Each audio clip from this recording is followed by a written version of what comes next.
Okay. Boy, I can't tell you how excited I am to deliver this month's Amazon Fast Track coaching information. There have been some exciting changes and developments in my Amazon business, and it is going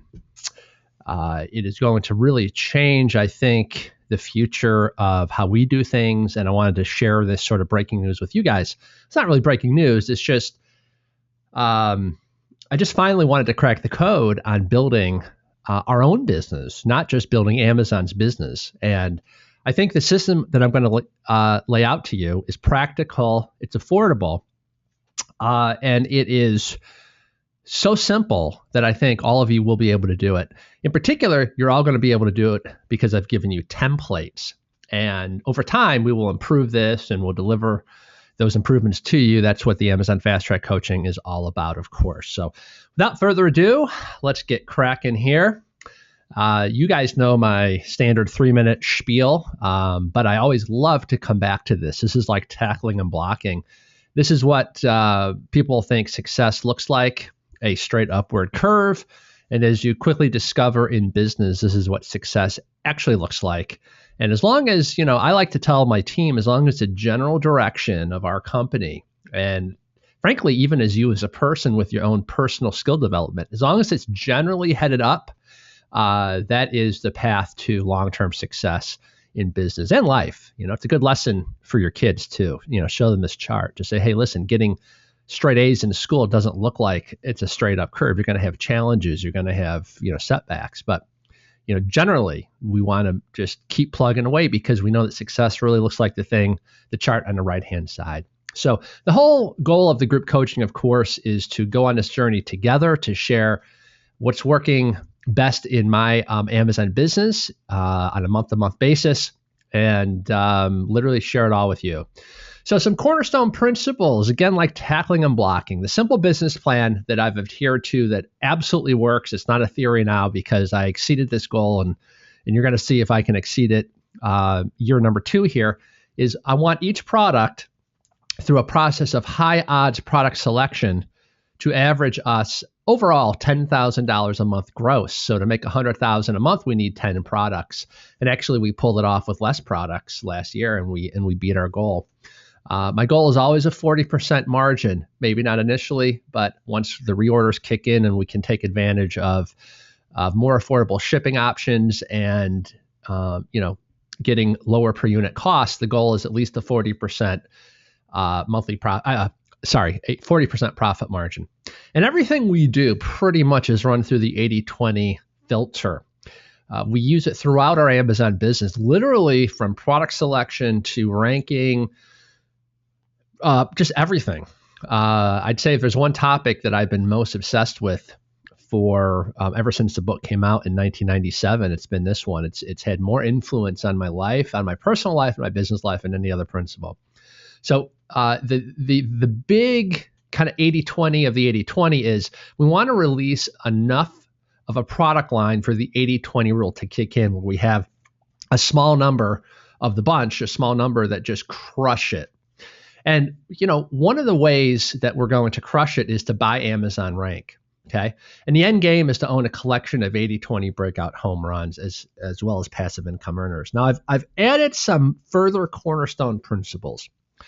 Conversion rate is king, traffic is king, and your own house list of customers is also king.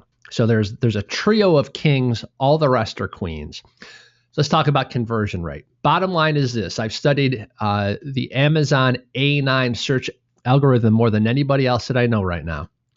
And it really boils down to this. Amazon wants, and they're obsessed with, making more per visitor that visits Amazon. So it makes sense that over time, they're going to elevate in the ranking those listings with a higher conversion rate because it makes them more and it makes you more. So that we need to become obsessed by conversion rate. This is why last month and continuing this month, we kicked off the high converting listing series. Traffic is also king. Maybe it's just my personality type. I don't know. But I'm not one for sitting passively hoping and praying that business will magically fall from the sky like manna. So rather than sit passively and hope Mr. Jeff Bezos just decides to rank us one day, I really believe strongly in taking total control of your destiny and of the marketing process through the strategic use of proactive traffic. And I've shared exactly what I'm doing with YouTube, with Facebook, etc. The customer list is also king. And this is what we're going to be talking about this month and in the, frankly, throughout this year as well.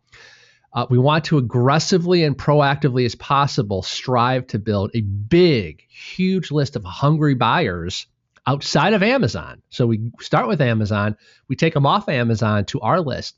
Why? To add stability and equity, real equity to our Amazon business. Okay.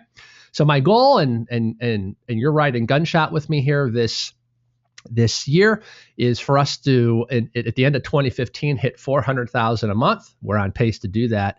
And the great thing is I'm just like you, it's like I'm not some super genius, and you're going to just get to look over my shoulder month after month and see exactly how we're doing it. The idea being that you're going to implement these breakthroughs in concert with me as we develop them, or at least, maybe you're not at the stage where you can do a certain tactic. This program should be like an insurance plan for you. You know that lesson will be on the shelf, ready to be removed and implemented at the time that you most need it. All right. So let me give you my quote of the month. One person that throughout my life I've held a rather sort of fascination with is one of the wealthiest oil barons of the 20th century, J. Paul Getty. And, he was hated by some, admired by others. You can't deny the success that he had in business. And I love this quote. He says, "My formula for success is rise early, work late, and strike oil." And this certainly applies to expanding our product line on Amazon so that we can make the 80-20 home run, kick in. And that's sort of our modern day version of striking oil, is when we do, either by hook or by crook, find a way to get those home run products on Amazon. All right. So what's our agenda today? Have some awesome stuff. Number one, how we are aggressively building our list of Amazon buyers. Briefly, the number one flaw with selling on Amazon is what? We're building Jeff Bezos, his assets, not ours. So I'm going to show you step by step. I'm giving you the freaking templates, guys. I'm giving you the templates of what we're doing right now, to proactively and very aggressively build our customer list of buyers. These are people that buy at Amazon. How do we get them off of Amazon and bring them over to us on our list so that we can remarket to them? Okay. This is urgent if you want, frankly, long-term sustainability. Because literally, you could be chugging along for 2 years and all of a sudden, I don't know, somebody at Amazon doesn't like you and they click the giant red button and says, you're not allowed on our platform anymore. It's like getting all dressed up with nowhere to go. We're going to insulate. We're going to protect you from that happening. Okay. Or, it can be as simple as this. I just read that somebody who was doing $1 million a month, one of the competitors accused his company of selling counterfeit items, which is total bull. And, they have temporarily suspended all of his selling activity. That's $50,000 a day he's losing. If he had his own list, he could send out emails and at least have the cash flow coming in, with that overhead with those employees. Other thing we're going to learn, the bullet writing mastery workshop. I'm talking about writing the bullet points in the area of your listing that's above the fold. Now, most people, guys, ignore the product description. There's just too much eye candy surrounding it, top to bottom, side to side. Therefore, more and more, your ability to sell that product to get that conversion rate comes down to the essence, the power of your bullet points. Okay, that is prime real estate. Your images, your bullet points, and your title. But the bullet points really is now the sales letter in a very much abbreviated fashion for that listing. You're going to live or die based on those bullets, okay? And most of you are doing them wrong. Some of you are doing them right. I think you're going to love all the nuances and the formulas of, I've been making this an obsessive goal for myself. And all of our new listings in our other Amazon Seller Central account, because one of my accounts is just so visible right now that we're doing most of our breakthroughs and most of our stuff stealth in our other Amazon Seller Central accounts, so that we're flying underneath the radar, right? And I'm going to share with you exactly these formulas here that we're going to be implementing and that I've been playing with, and they work really well. The other high conversion listing tactic is the question and answer stack. We call it the question stack. This is that section in your listing immediately above the reviews. All right. No one else is optimizing those. You're going to learn exactly how to optimize them and what we're doing. And lastly is the marketing budget trick. A common question I keep getting is, Ben, how much do I spend on marketing and ranking and Facebook and YouTube? I have a specific, concrete answer. I think you're going to really like this. So what do you guys say we get rocking and rolling here? And by the way, before I'm off to the races here, can you guys all hear me okay? Just go ahead and type in yes if you can.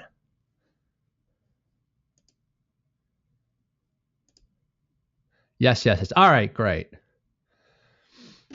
Perfect.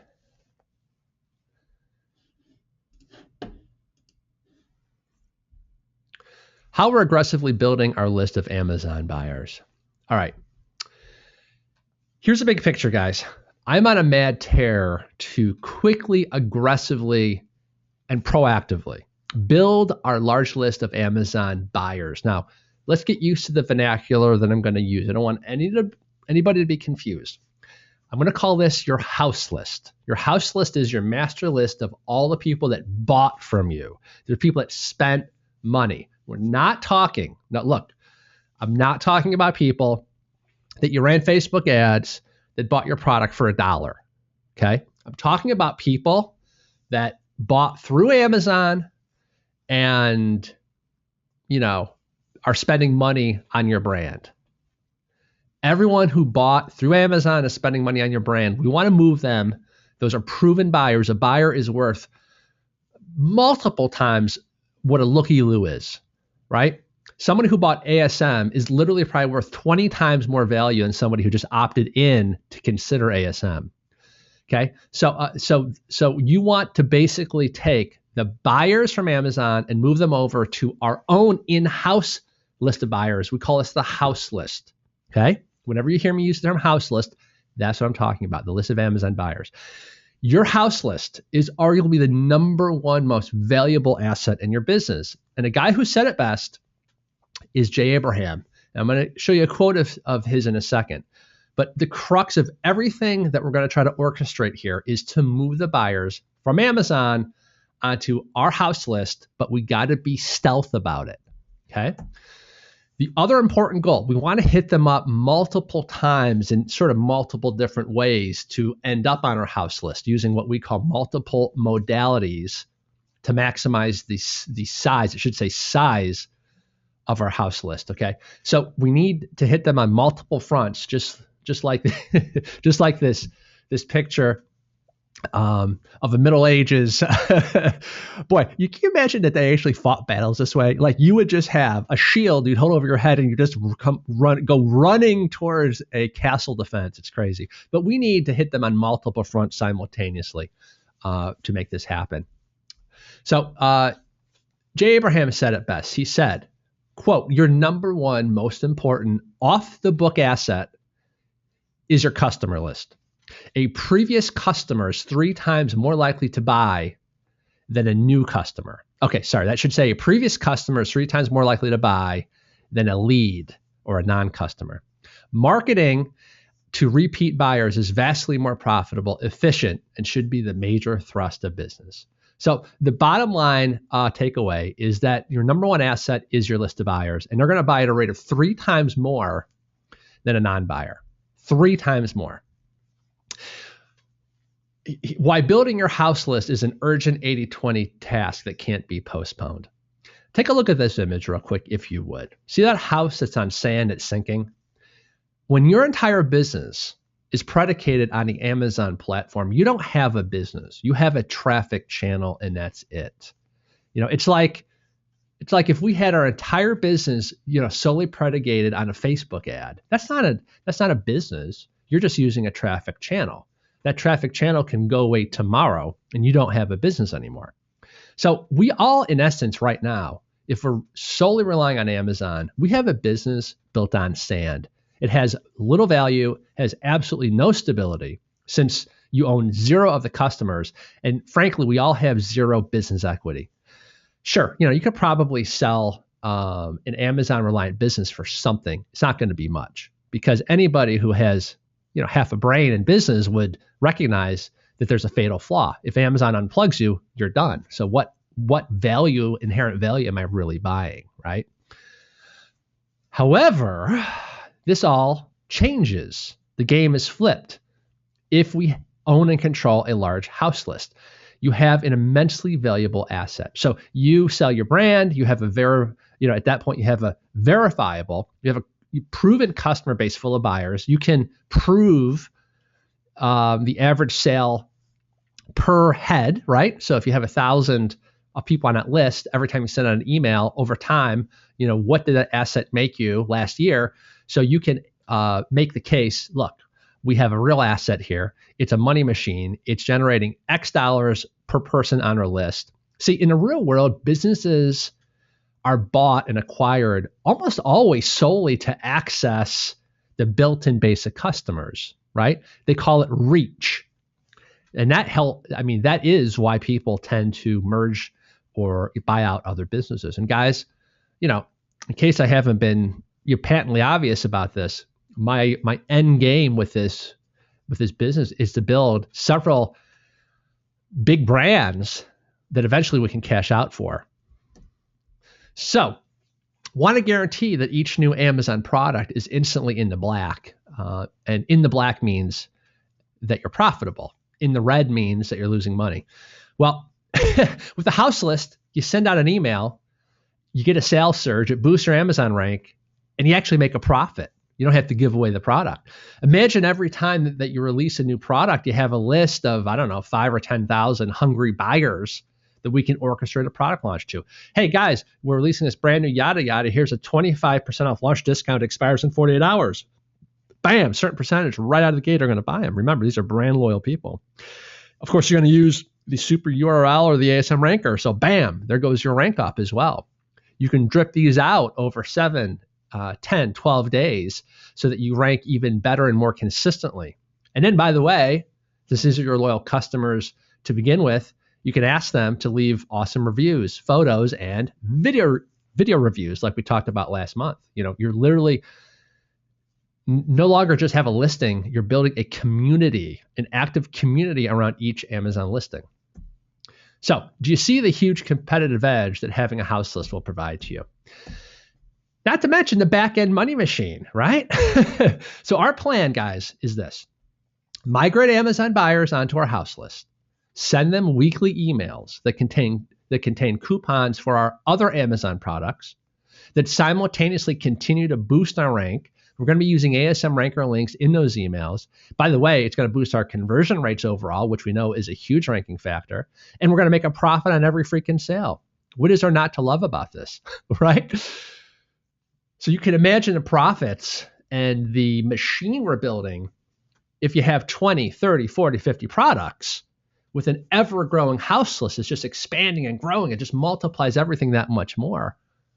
Within a few years, our vision is, impact on sales, on profits, and on stability, and on the equity we're building in that business is going to be immense.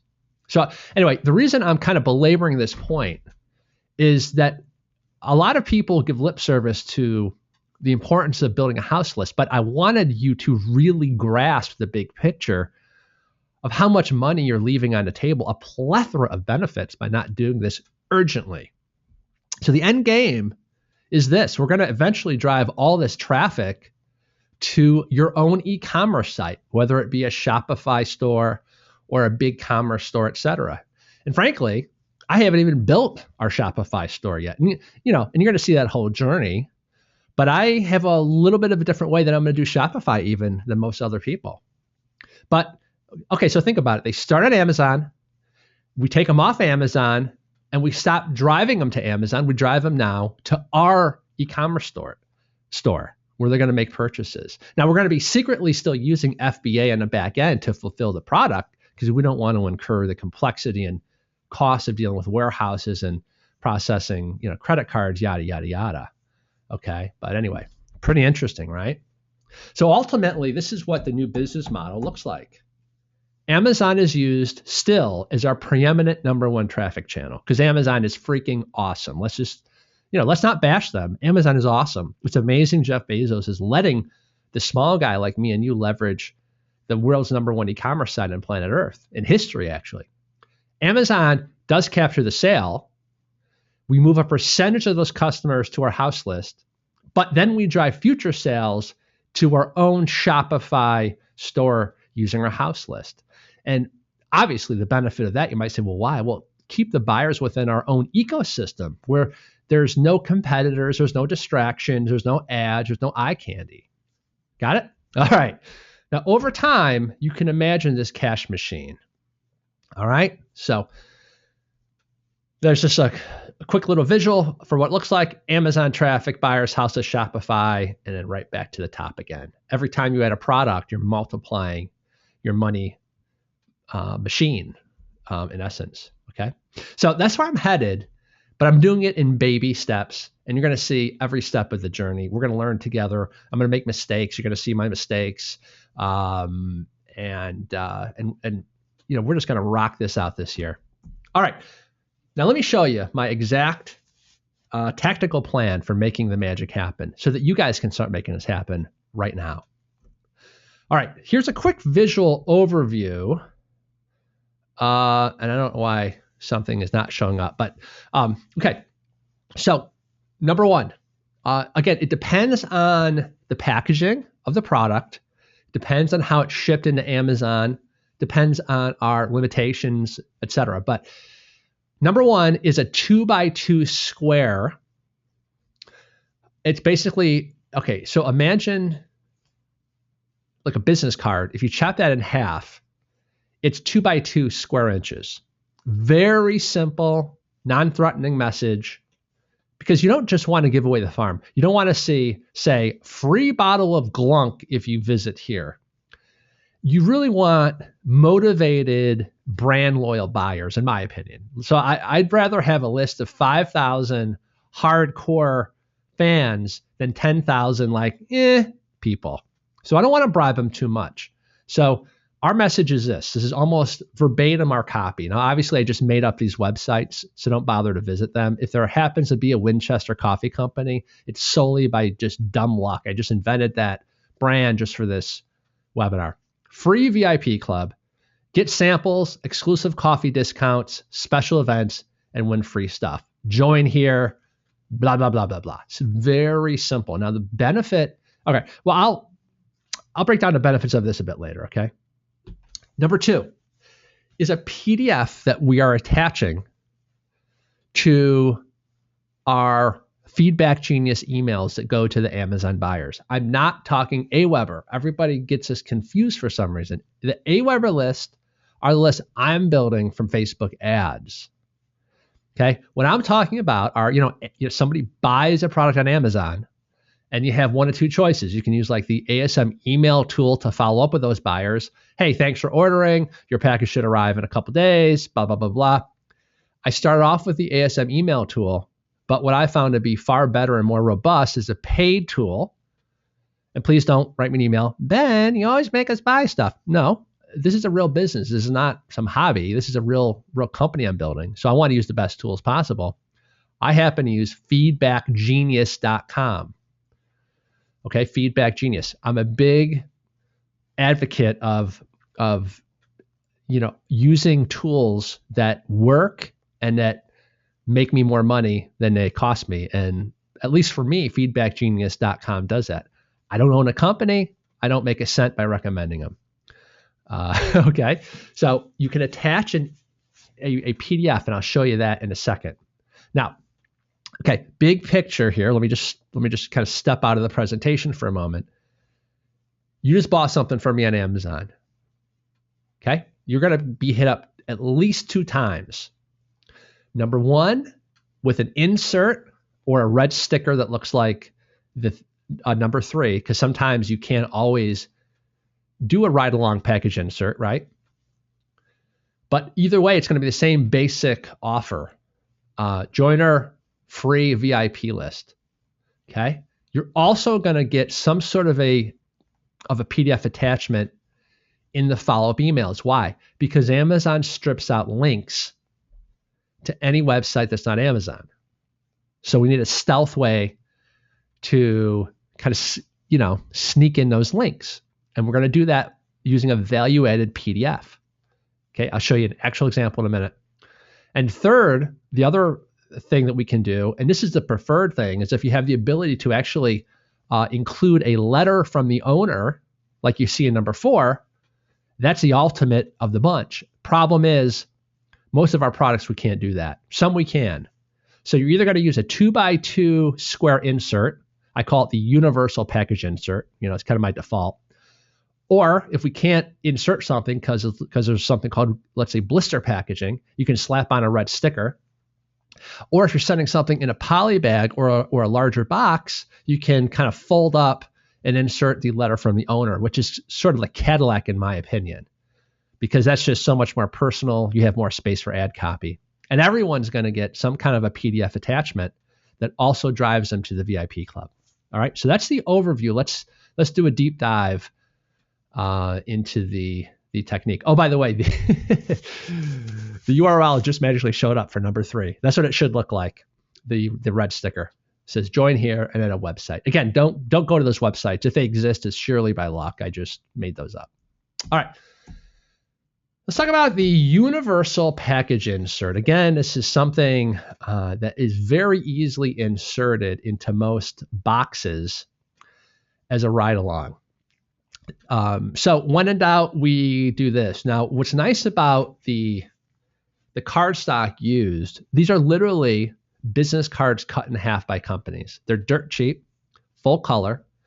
This is what the front looks like. I already read it to you. In the back, you might think this is wasted space, but it's not. Something this small, I just want them to focus all of their attention on one thing, to go to that VIP website. So it says, so the backside actually says turn over for special invitation with that arrow. See that? It's just very, very focused.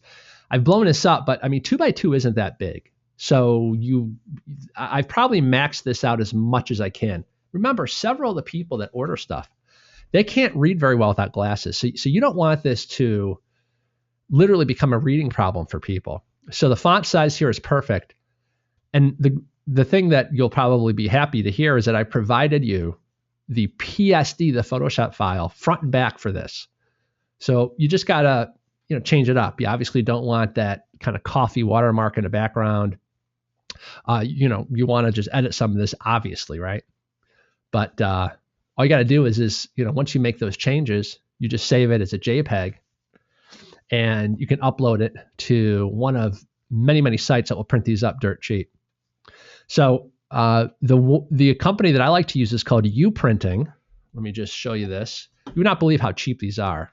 We really want to keep the cost down on things like this. But look at this. I'm gonna blow this up here. For 10,000 of these, it's $95. What is that, like a penny each? Less than a penny each? So 14-point glossy cardstock. These look great, full color, and it's shipped in 3 days. Okay, isn't that wild? So in the real world, what we are doing, sorry, let me just jump back into the presentation here.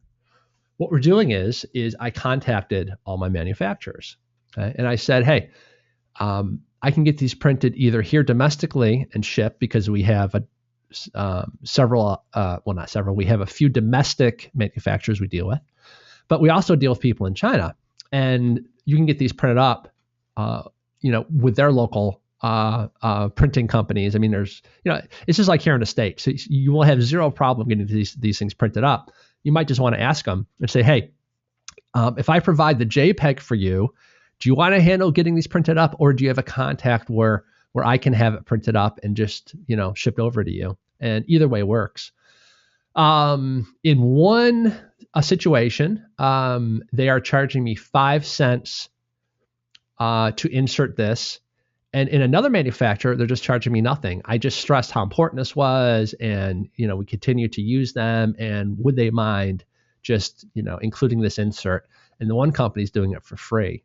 In fact, they're doing it for free for over 10,000 units that we just ordered from them. So, you don't get if you don't ask. I've already mentioned the PSD file will be provided for my 2x2 square business card insert with the color, with the text and everything. All right, so I call this the PDF loophole. This is step number 2. Now, so this is attached to outbound emails. Again, you can attach things to the ASM email tool. We use a separate paid tool called Feedback Genius. All right, enough about that. Why? Well, let me just overview this strategy. So imagine you bought, I don't know, like a bike light that you attach to a bike. And I get an email, through the Amazon system. Hey, thanks so much for ordering the yada yada bike light. We've received your order and it's going to be shipped out in a few days. We're a small family-owned business. Should you have any questions at all, please don't hesitate to email. I try to respond to all customer emails personally. Thanks so much, Joe Blow. But then imagine approximately 2 or 3 days after they should have gotten the product. And again, this is kind of harping back to my 3-step email sequence. We still use the same sequence, but we change up the PS. And the PS of the second and third email sound like this. And I'll give you the exact verbiage, but just, again, this is off the cuff. We'd say, a PS. We've attached a special PDF called How to Make the Best, or like How to Maximize and Best Use Your Bike Light. It's strongly recommended that you download it. Blah, blah, blah, blah, blah. And about 20% of the people will not only download it, they'll read it, and they'll opt in. About 20%. Now, you may think, well, that's not a lot. Well, in the world of marketing, that's a huge, huge percent, 20%. The key is you want to make it, the title of this PDF sound compelling, okay? So if I was selling a coffee maker, I would use a title like How to Make the Best Possible Cup of Coffee from Your Winchester Coffee Maker Elite 7000. Again, I just made that brand and name up. But, how to best use the XYZ product, right? Then we're going to place a link to the opt-in page at the beginning of the PDF. So this is the cover page, and this is what they see on page 2. Again, same message that's on the package insert. Again, we want to hit them up with multiple modalities. All right, make sense? So let me just show you real world here what a PDF might look like. All right. Here's my page 2. I thank them and I say, hey, here's how to make the best cup of coffee with your blah, blah, blah ever. Hey, the Winchester Coffee Maker Elite is easy to use. Step 1, yada, yada, yada. Step 2, blah, blah, blah. Step 3, then simply yada, yada, yada. How to clean it, give them a bonus tip. And now check this out. You're going to freak when you see this. It says, thanks and feel free to reach out. Thanks for supporting our small family-run business. If we can be of any assistance, blah, blah, blah, blah, blah. Finally, on the last page, you'll find 2 special coupons for Winchester coffee products. Look what we sneak in the last page. Cross-sell coupons. Is that not ninja? So we hit them up to first join our list, and then we're cross-selling other products. Again, I just pulled these images off of Amazon, so these are sample only. But, it just says, as our way of saying thank you, we're including 2 customer appreciation coupons. And by the way, get used to using that vernacular, customer appreciation coupons. People love to be appreciated. That can be used on Amazon. If you find yourself enjoying this product, then you'll love these complementary products below. Search Amazon for these products and enter the coupon code at checkout. Expires soon, so take advantage of the special discount. Okay? There's nothing saying you have to give 20% discount, 15%, whatever works. You can do $5 off. You can do 10%. You just have to base it on what your margins are, et cetera, et cetera. But you're missing a golden opportunity not to be attaching PDFs to your outbound emails. And I'm going to presuppose that some of you are going to say, well, Ben, doesn't this violate some terms of service of Amazon? Guys, I'm sure it does. I'm sure it does. I'm sure there's some wacky rule that says You can't use cross-sell coupons. You can't send promotional stuff to Amazon customers. So I'm going to put 15 asterisks by this next statement. I'm just showing you merely what we're doing. Use this at your discretion. It's your business. It's your choice. All right, let me just hold on a second. Let me pop this back open.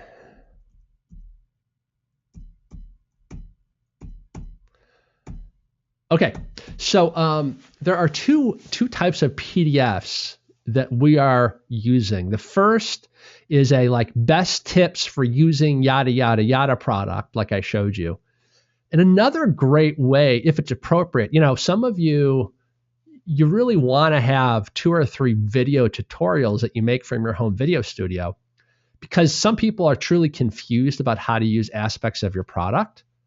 And it'll save you a ton of customer service, emails, returns, and refunds if you were to film just quick and easy, friendly, hey, this is Joe from Winchester Coffee. Let me show you exactly how to unpack your coffee maker, and we'll get you making a cup of coffee in about 3 minutes here. Step 1, make sure, blah, blah, blah, blah, blah, right? So what is also super appealing are video tutorials. So you can attach a PDF called 3 video tutorials that reveal how to get the best results from your new yada, yada, yada. And in that case, the PDF would just be 2 or 3 pages, because you actually do not want, okay, so just kind of visualize this. In that PDF, where are you going to drive the customer? You're going to drive them to a web page that contains what?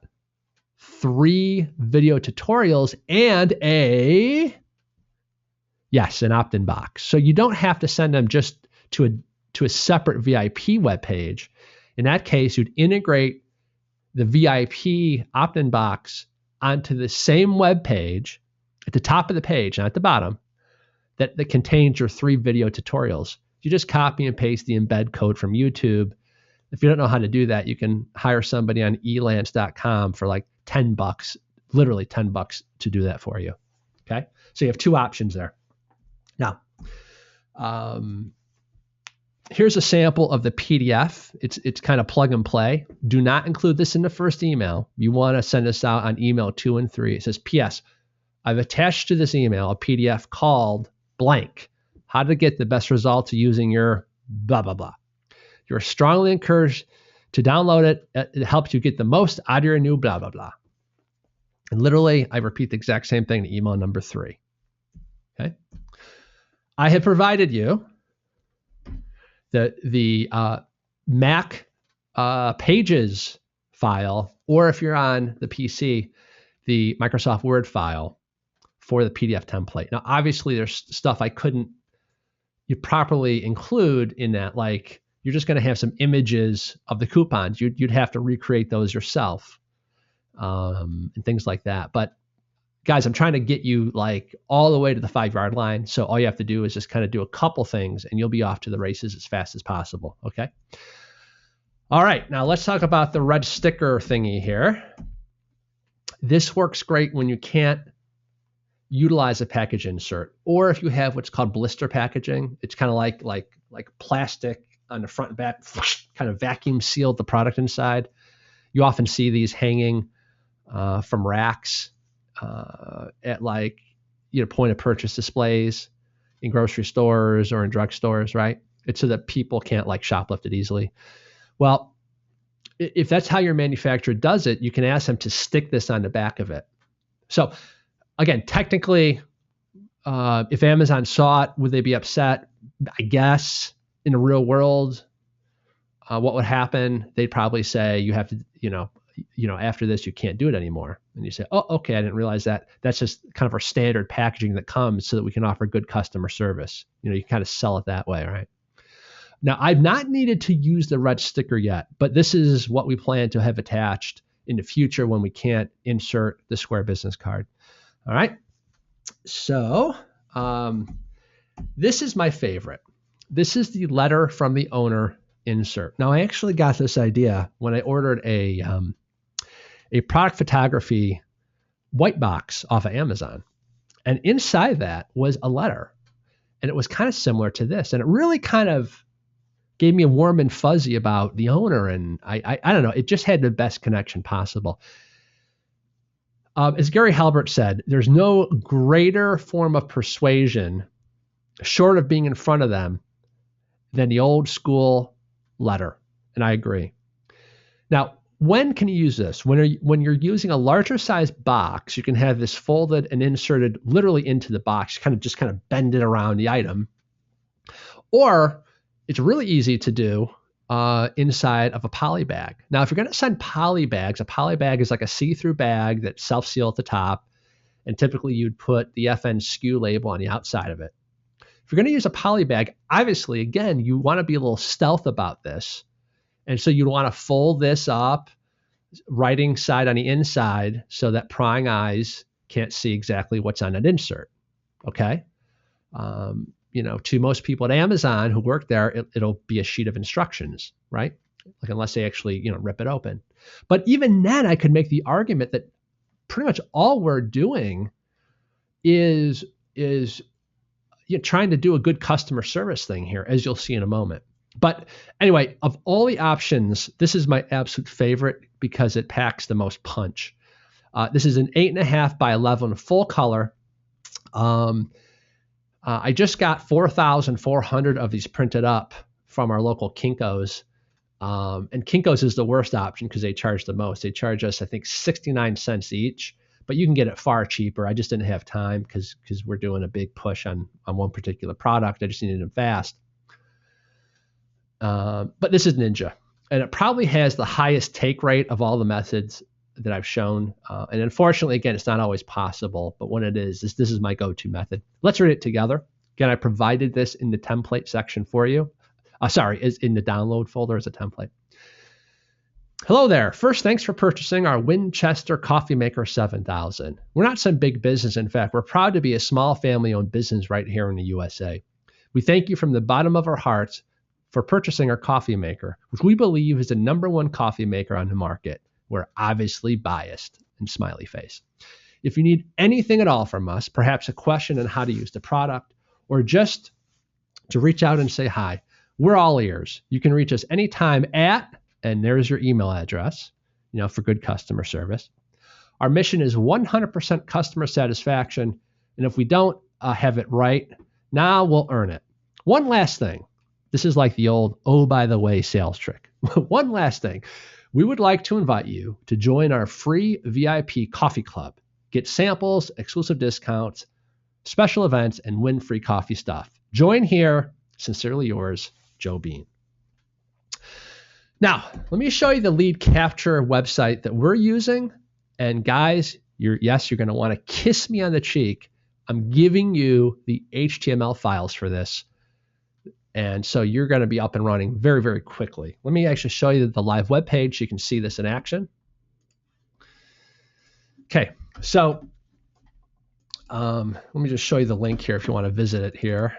I better not do that because you might accidentally close the window. But I'll provide the link to the actual page here so you can kind of study it.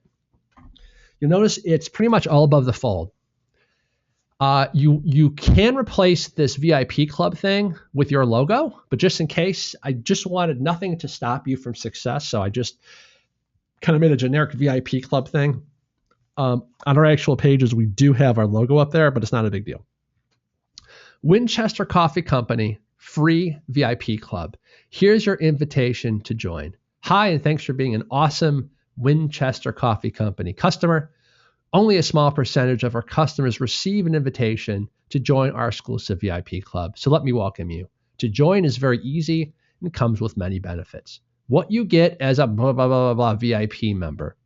When you join our special VIP email list, you'll get samples of awesome new coffee products and accessories, exclusive discounts that no one else gets, but you do, special events and videos just for our VIP members, insider news, tips, and coffee secrets. Just as an aside, guess what those insider news tips will be? We got this great new product that we're releasing. You guys are going to love it. Yeah, those are insider tips. And win free stuff.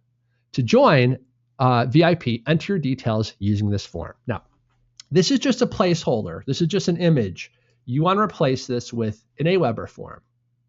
As soon as they enter their email, very important that we use a technique that I like to call click commitment. The more we can get them to type stuff in, click stuff, the higher the value of that lead or that customer. So they've entered, they've read our insert, they've typed the URL in, they've read this. Now they're entering their name and email. Now they're clicking a button. They're very much engaged. This is akin to the professional realtor with the first-time home buyer, very, very nervous. And they ask the realtor, how much is the monthly payment? The dumb realtor says $1,100 a month.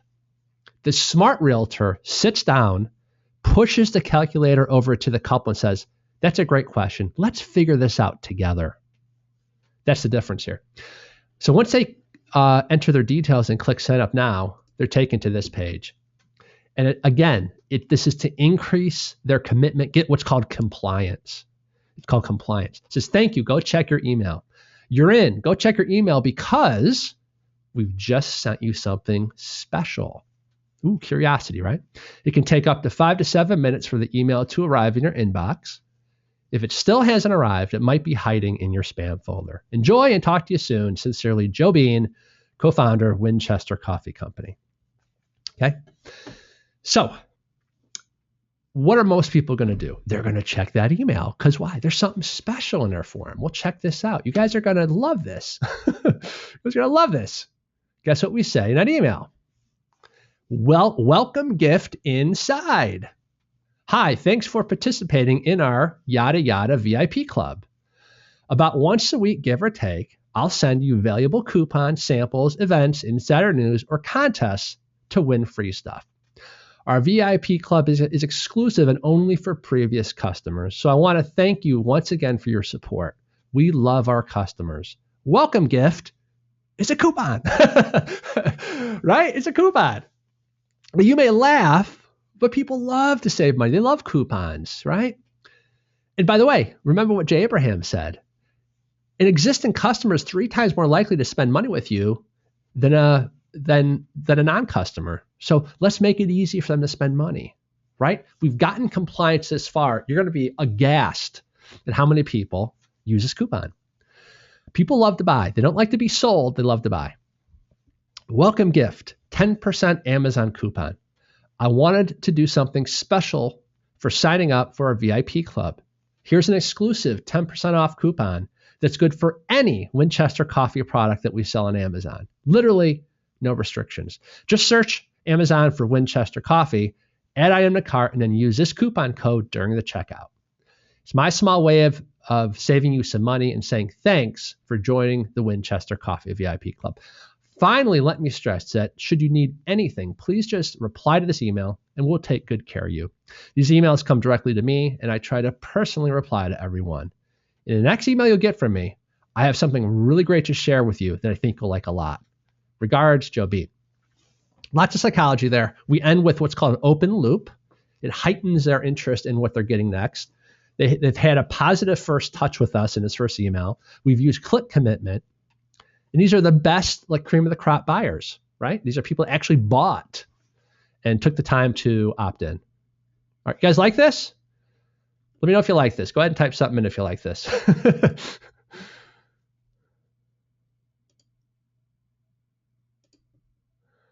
All right, good. You guys are liking it. It's kind of funny, sometimes when I do these webinars, it's like I'm talking to a computer screen. It's a weird feeling. I'm like, gosh, maybe only I love this stuff, maybe I'm a weirdo, but awesome. I'm glad you guys like it. Wow. Thanks so much. Hey guys, by the way, I have a favor to ask all of you right now. When we're done here, go post something. If you like this Amazon Fast Track program, please post something in the ASM Masters. Like you don't have to get specific, but I really love when Jason and Wilson see how you guys are responding to this program, I would consider that a favor and you'll win brownie points from your coach. All right. So where are we here? Okay. So I just want to stress that these HTML files, have been included. Now, these are what's called bootstrap files. I think they're called bootstrap again, or boot camp. I can't remember. But if you have basic HTML skills, you can easily edit these. Trust me, I'm not some technical dude. Jason and Wilson just laugh at me sometimes. Literally,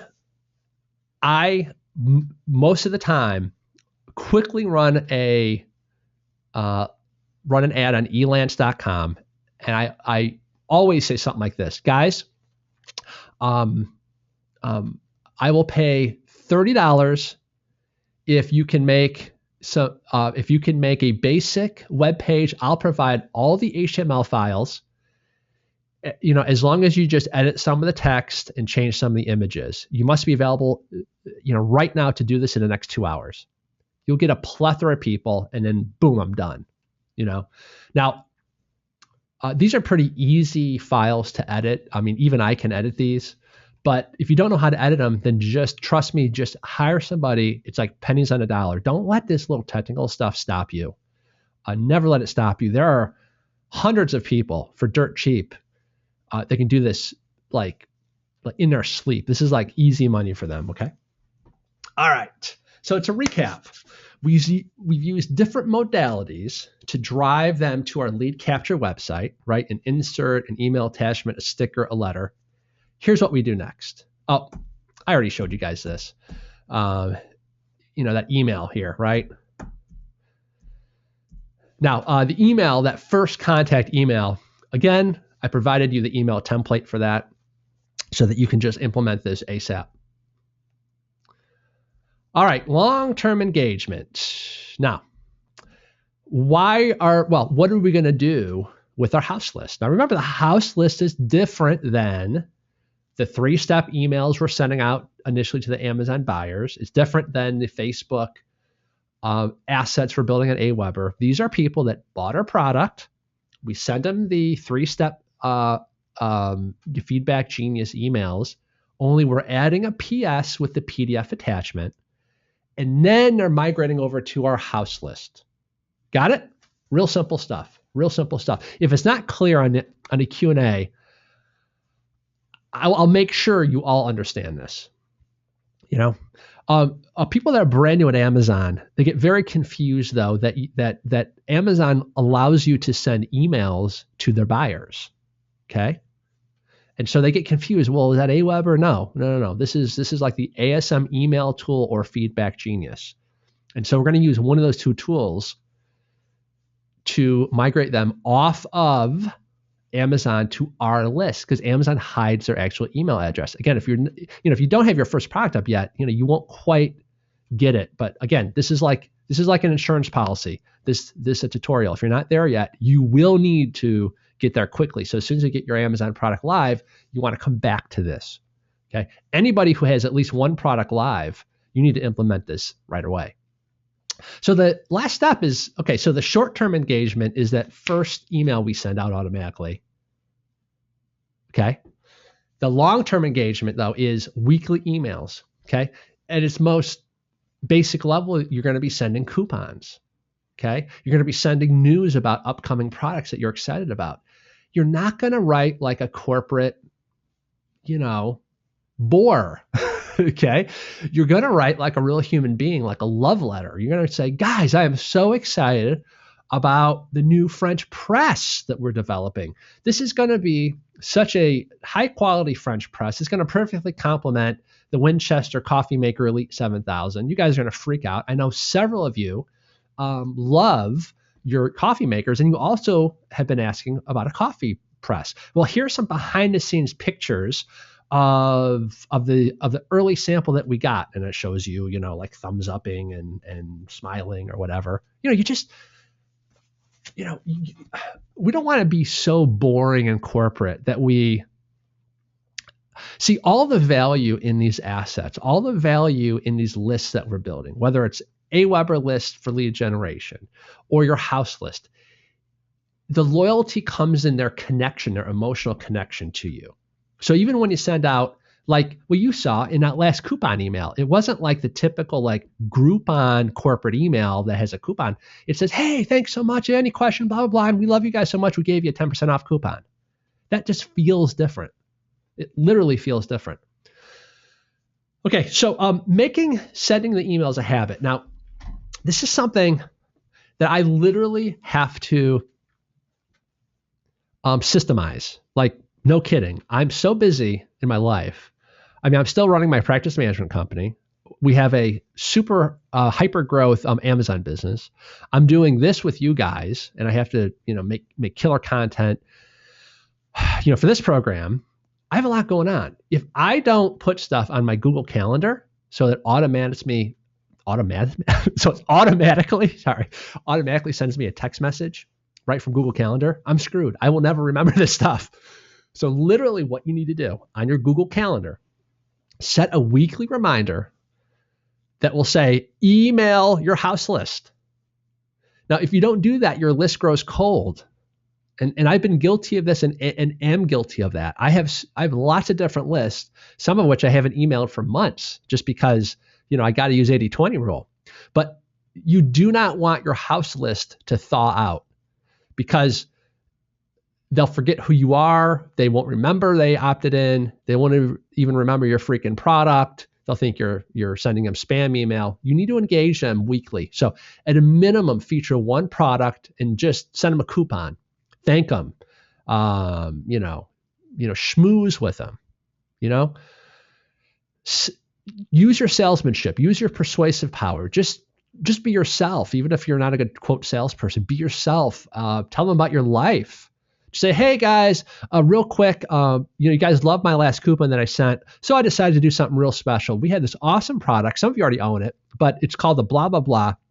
You know what? I just want to do something special on this Friday. It's like I know we're all getting excited about the weekend. Here's a coupon for blah, blah, blah off. And by the way, there's 3 things I love about this product. Bullet, bullet, bullet. And guys, I'm off for the weekend. I have to head to my son's wedding. I've never been to La Jolla. Is there any nice restaurants there that you recommend? Talk soon, Joe Bean, Winchester Coffee Company. That kind of stuff. Ooze with personality as much as possible in those emails, and you will win such raving fans and loyalty and buyers. It will blow you away. All right.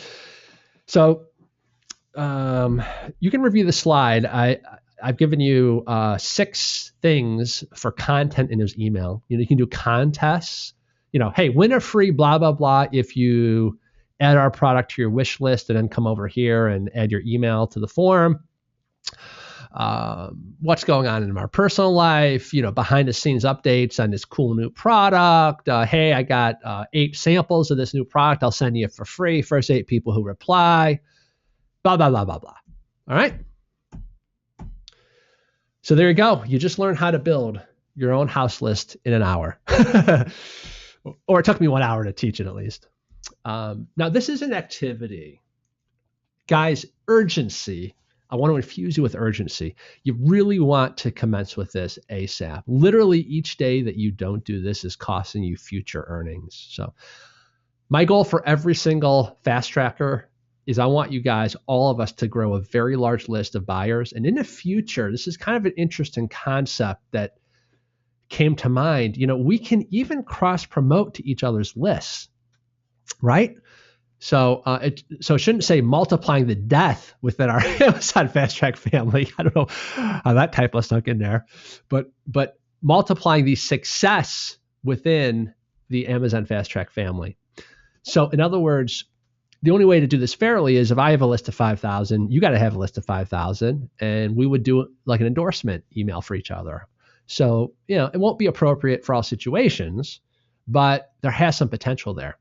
There has some potential. Remember, people aren't just going to buy exclusively your brand. Sorry, it's just not how the real world works, right?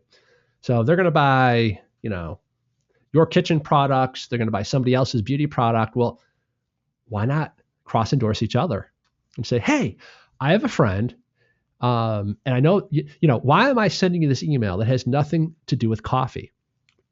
I have a good friend who has just launched the most amazing blah, blah, blah beauty product.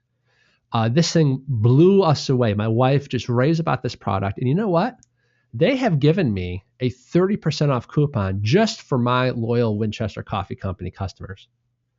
It's only good for 48 hours, and I'm doing this as a favor to my friend, and I just comes with my strongest endorsement. Even if you don't use like beauty products, trust me, show this to your wife, and she'll want to jump on this. And then you just, and then you do the flip. They would do the flip for you.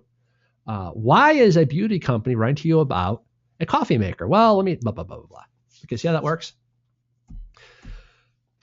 I just wanted to end this module by saying that my only regret is that we didn't start doing this a year ago. Like, I'm kicking myself, right? This is one of those things I knew I had to do.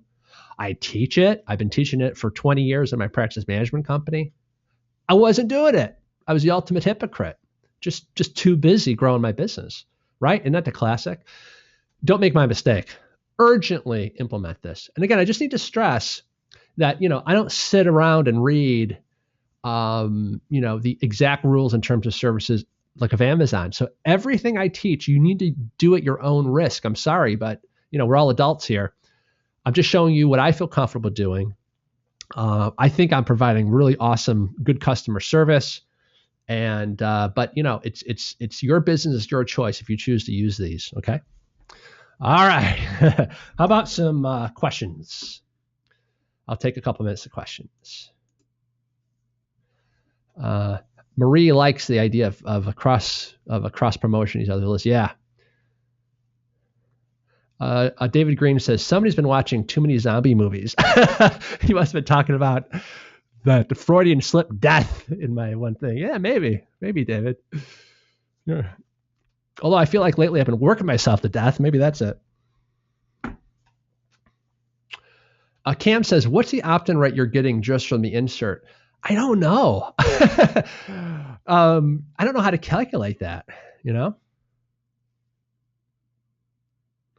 Are you using S3 to host the PDF? Well, no. You're not allowed to put links into those emails. In Feedback Genius, there's literally like an attach button, and you just attach it to the email. I don't know how it works in the ASM email tool. It's probably something similar.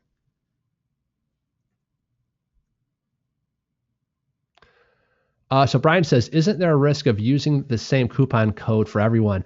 I don't care if a 10% coupon code gets posted all over Slick Deals, because that'd be awesome. So I don't see it as a risk. And awesome. And also, I just have to mention something. In that email, let me just this one. It says it's good for any Winchester coffee product, no restrictions. How you set that up, it's really easy. But instead of selecting an individual product when you create that coupon, you select your entire, and they call it a catalog, your entire catalog. Okay. And a big warning will come up. It'll say, whoa, warning, this coupon can be used for all your products in your Amazon Seller Central account, and just click, yep, that's fine. Because, hey, who cares, right? I mean, 10%, I'll let anybody buy my products at 10% off. That's a very profitable situation for us. Hey, Mark Crawford, how are you? He says, love this stuff. Aniko says, if you only have one product currently, what do you suggest? Well, if I wasn't clear enough, let me restate it. If you have one or more product, absolutely you need to implement this, right?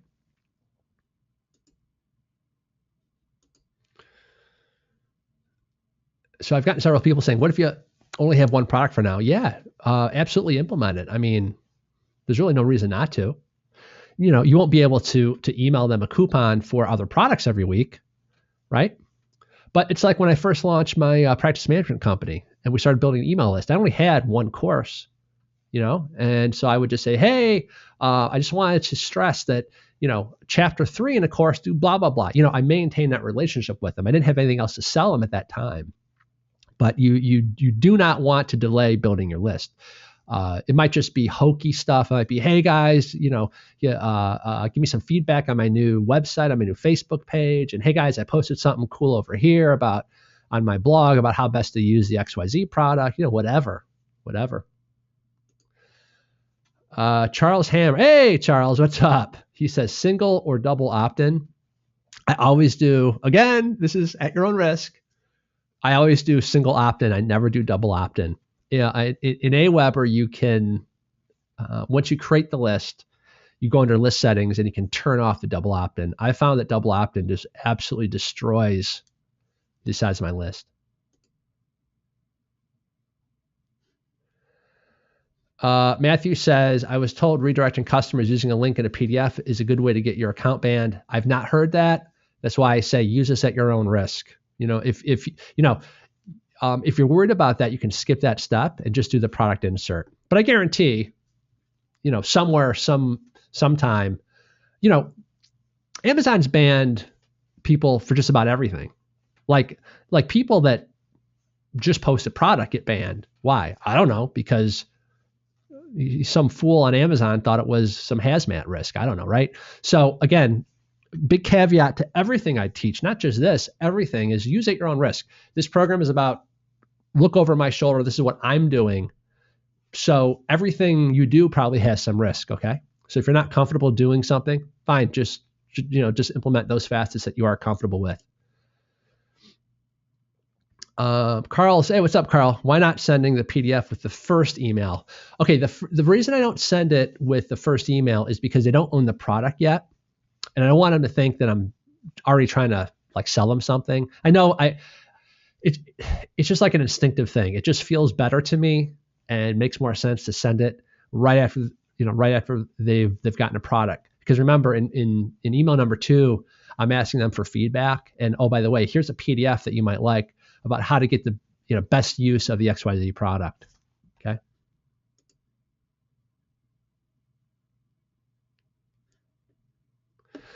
So Rebecca says, the thank you page for VIP says, we just sent you something special. How about the confirmation page required by Aweber? Well, it's not required by Aweber. You can just turn it off.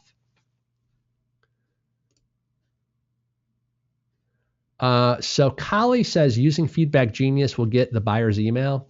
Feedback Genius is the same thing as the ASM email tool. So Tanya says, where do I find the email templates for the email sequence from Feedback Genius?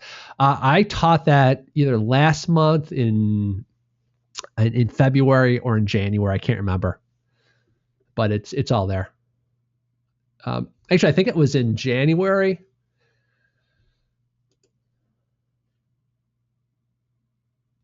Ralph says, and he's talking about the cross endorsement. He goes, we'd have to tell each other what our products are. Scary. Yeah, I know. Amy loves you. Hey, Amy, how you doing? And Amy, glad you got that issue resolved with the FBA. But she says, love the inserts. Fantastic is launching 3 new products now. Oh, good. Brian says, is there an easy way to offer unique codes for each insert? Yeah, I'm not sure why you're concerned about that.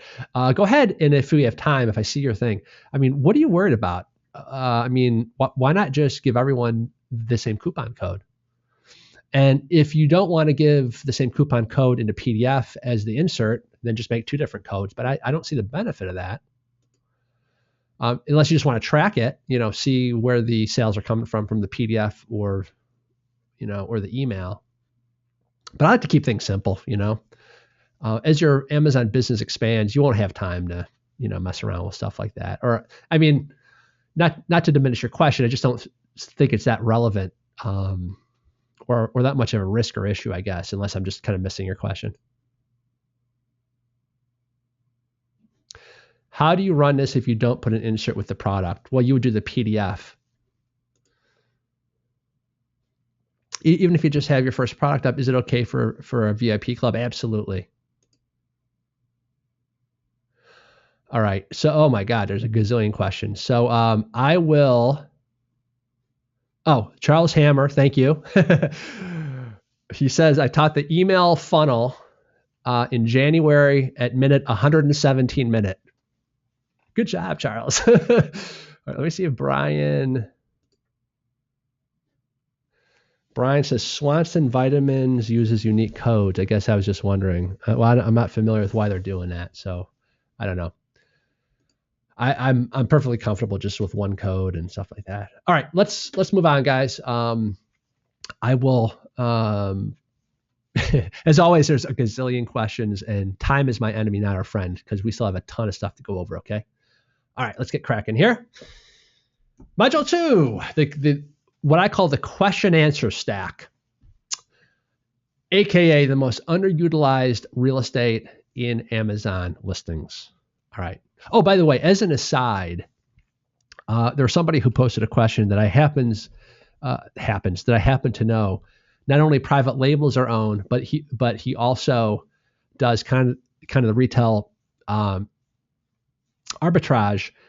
If you're doing the retail arbitrage, be very careful of doing a catalog-wide 10% off coupon, because you would not make a profit on those much smaller margin products. So in that case, you really would, just in that case, again, don't freak out, everybody. Just in that rare case where they're doing retail arbitrage and it's in the same Amazon Seller Central account, you know, no big deal. You just change the email to say, hey, as a nice surprise, we've given you 10% off the blah, blah, blah product. Search for blah, blah, blah on Amazon, or here's a link, and da-da-da-da. Okay. All right.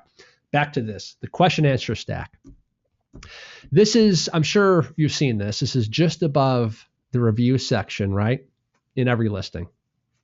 And the only reason it might not appear on some listings is because no one's posted a question there. But the box is on every single question. So how do people buy on Amazon? Very, very simple. Most of them buy above the fold. They don't even dive into the reviews. As long as there's enough reviews and it's, 4.5 or 5 star, the majority just buy above the fold. Now, second, if they're sort of on the fence, they typically go right down to the review section and start scanning.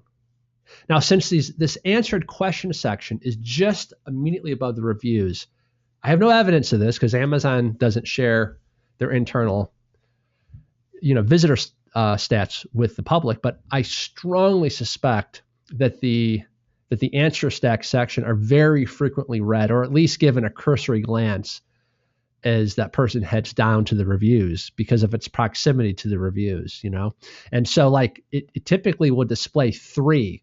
I call these the headlines of your newspaper. This is like front page on your newspaper. Now, guys, this presents you with a golden opportunity to squeeze even more conversion rate, even if it's just a little bit of juice out of your listing, and the competition is ignoring this opportunity. So here's a fact. Now check this out. You guys are gonna like this. Anyone can post a question. You can post it. They can post it. Your spouse can post it. Okay, think about that. Questions can then be voted up so you can control what's showing up on your, front page of your newspaper, what headlines, metaphorically.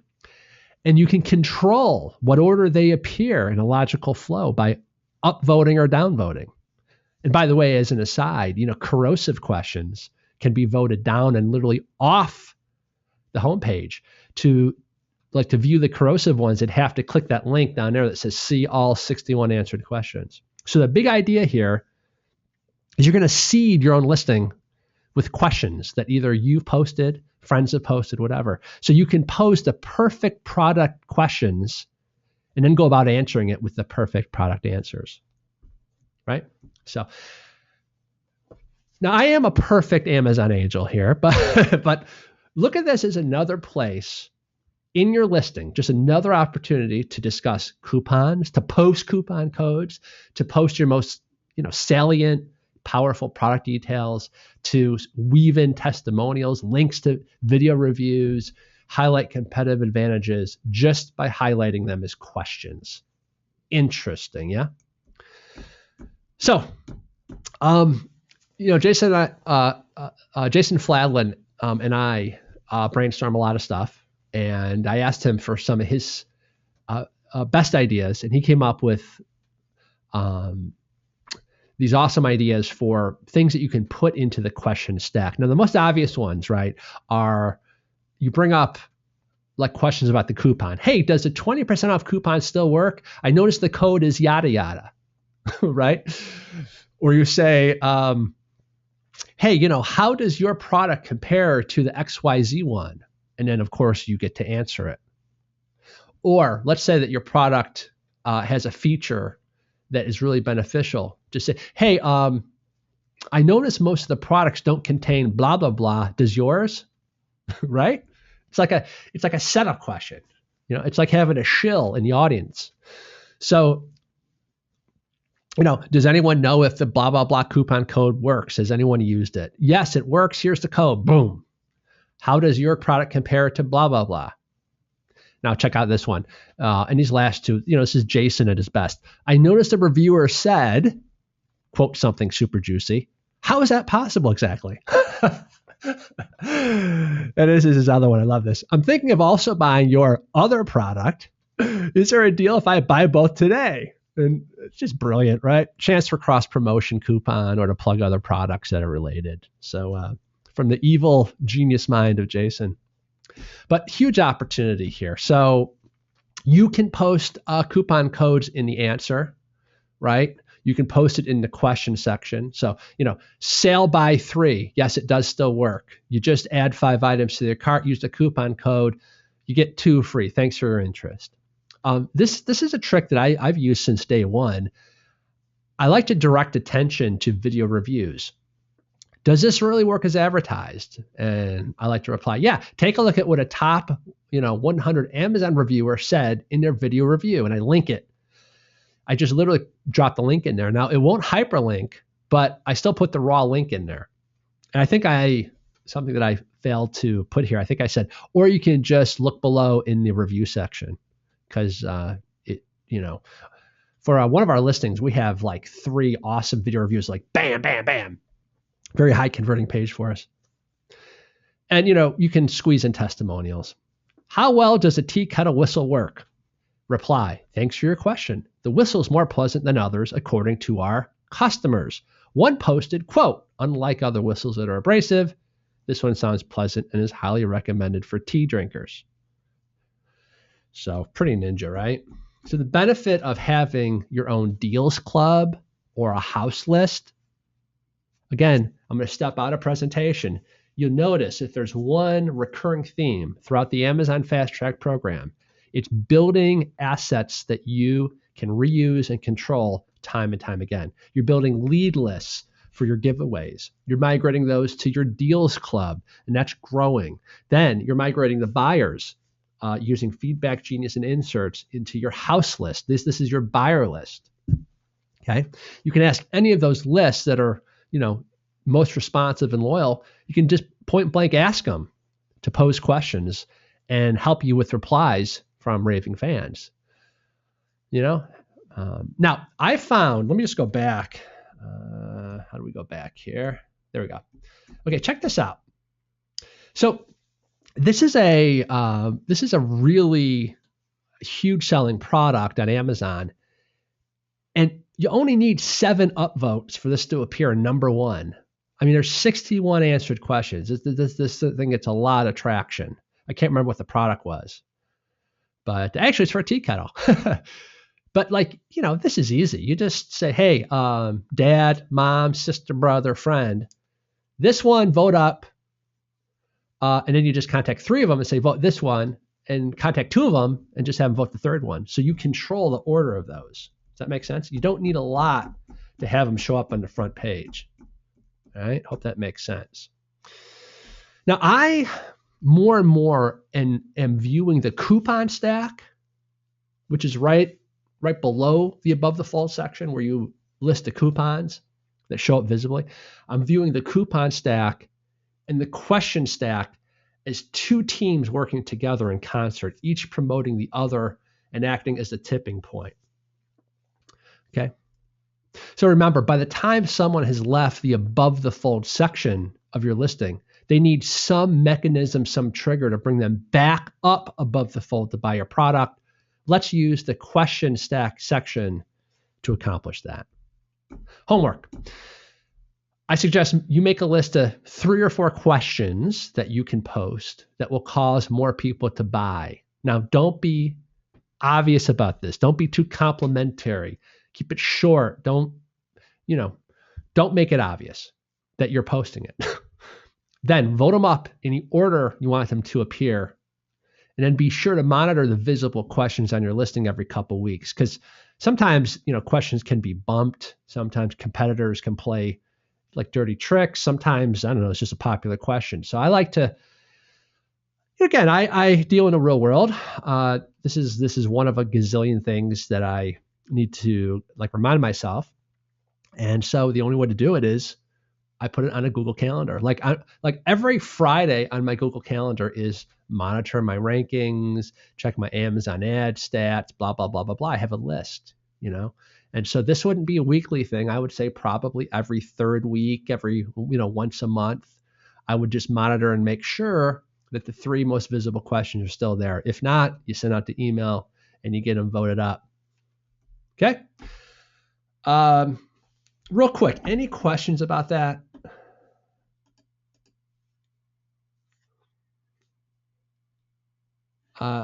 Nico says, how do you get people to vote if you don't live in the U.S.?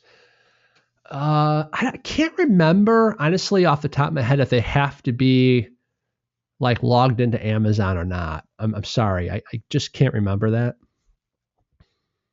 I don't think you do, but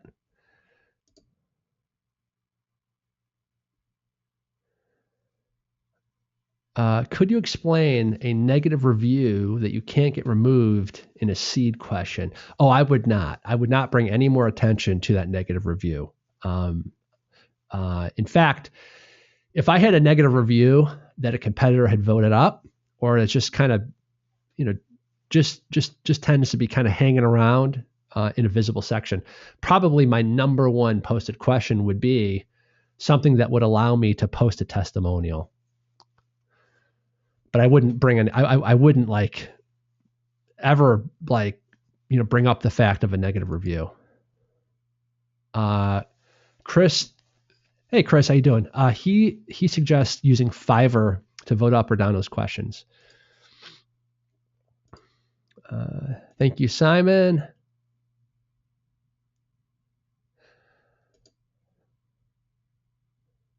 Scott says, can you remove questions from others? No, you can't remove them. I actually had, in the early days with my first product, somebody post, hey, how does your product compare to this one, this one, this one, this one, and this one? Because obviously we all had the same freaking product because we were private labeling it. So I complained to Amazon Seller Central. I said, this is clearly a competitor, blah, blah, blah. They didn't care. They did not remove it.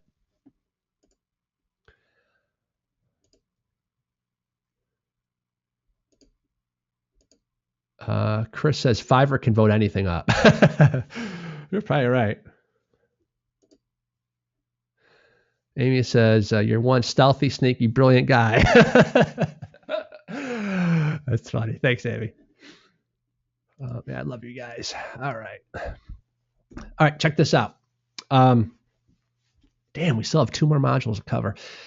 An elegant solution to how much should your marketing budget be for each product. You guys are going to love this.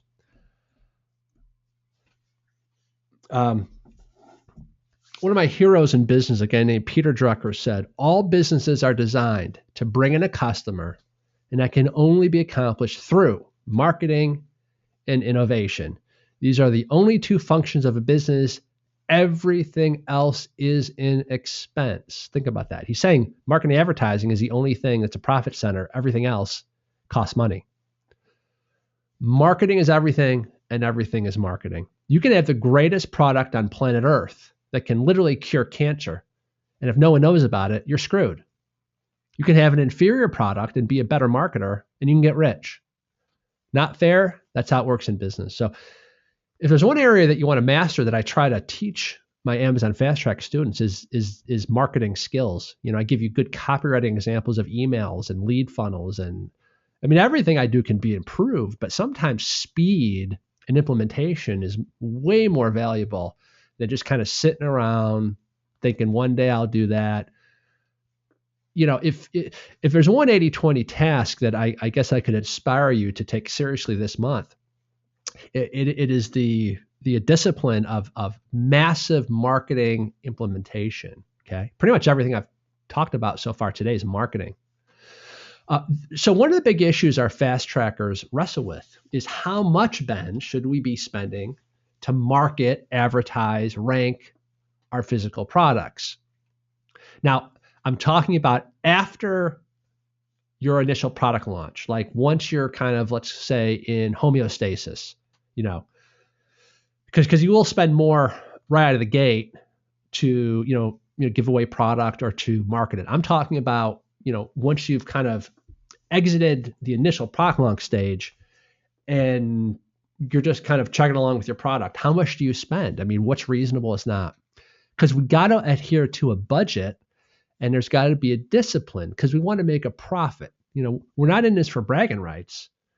I mean, at least I'm not. I'm in this to make money, Um, this is not some grand social experiment, and I'm not running a non-for-profit. So what kind of budgetary discipline can we do? Well, happily, I have a very robust long-term solution I've been using for years with our chiropractic offices I want to share with you now.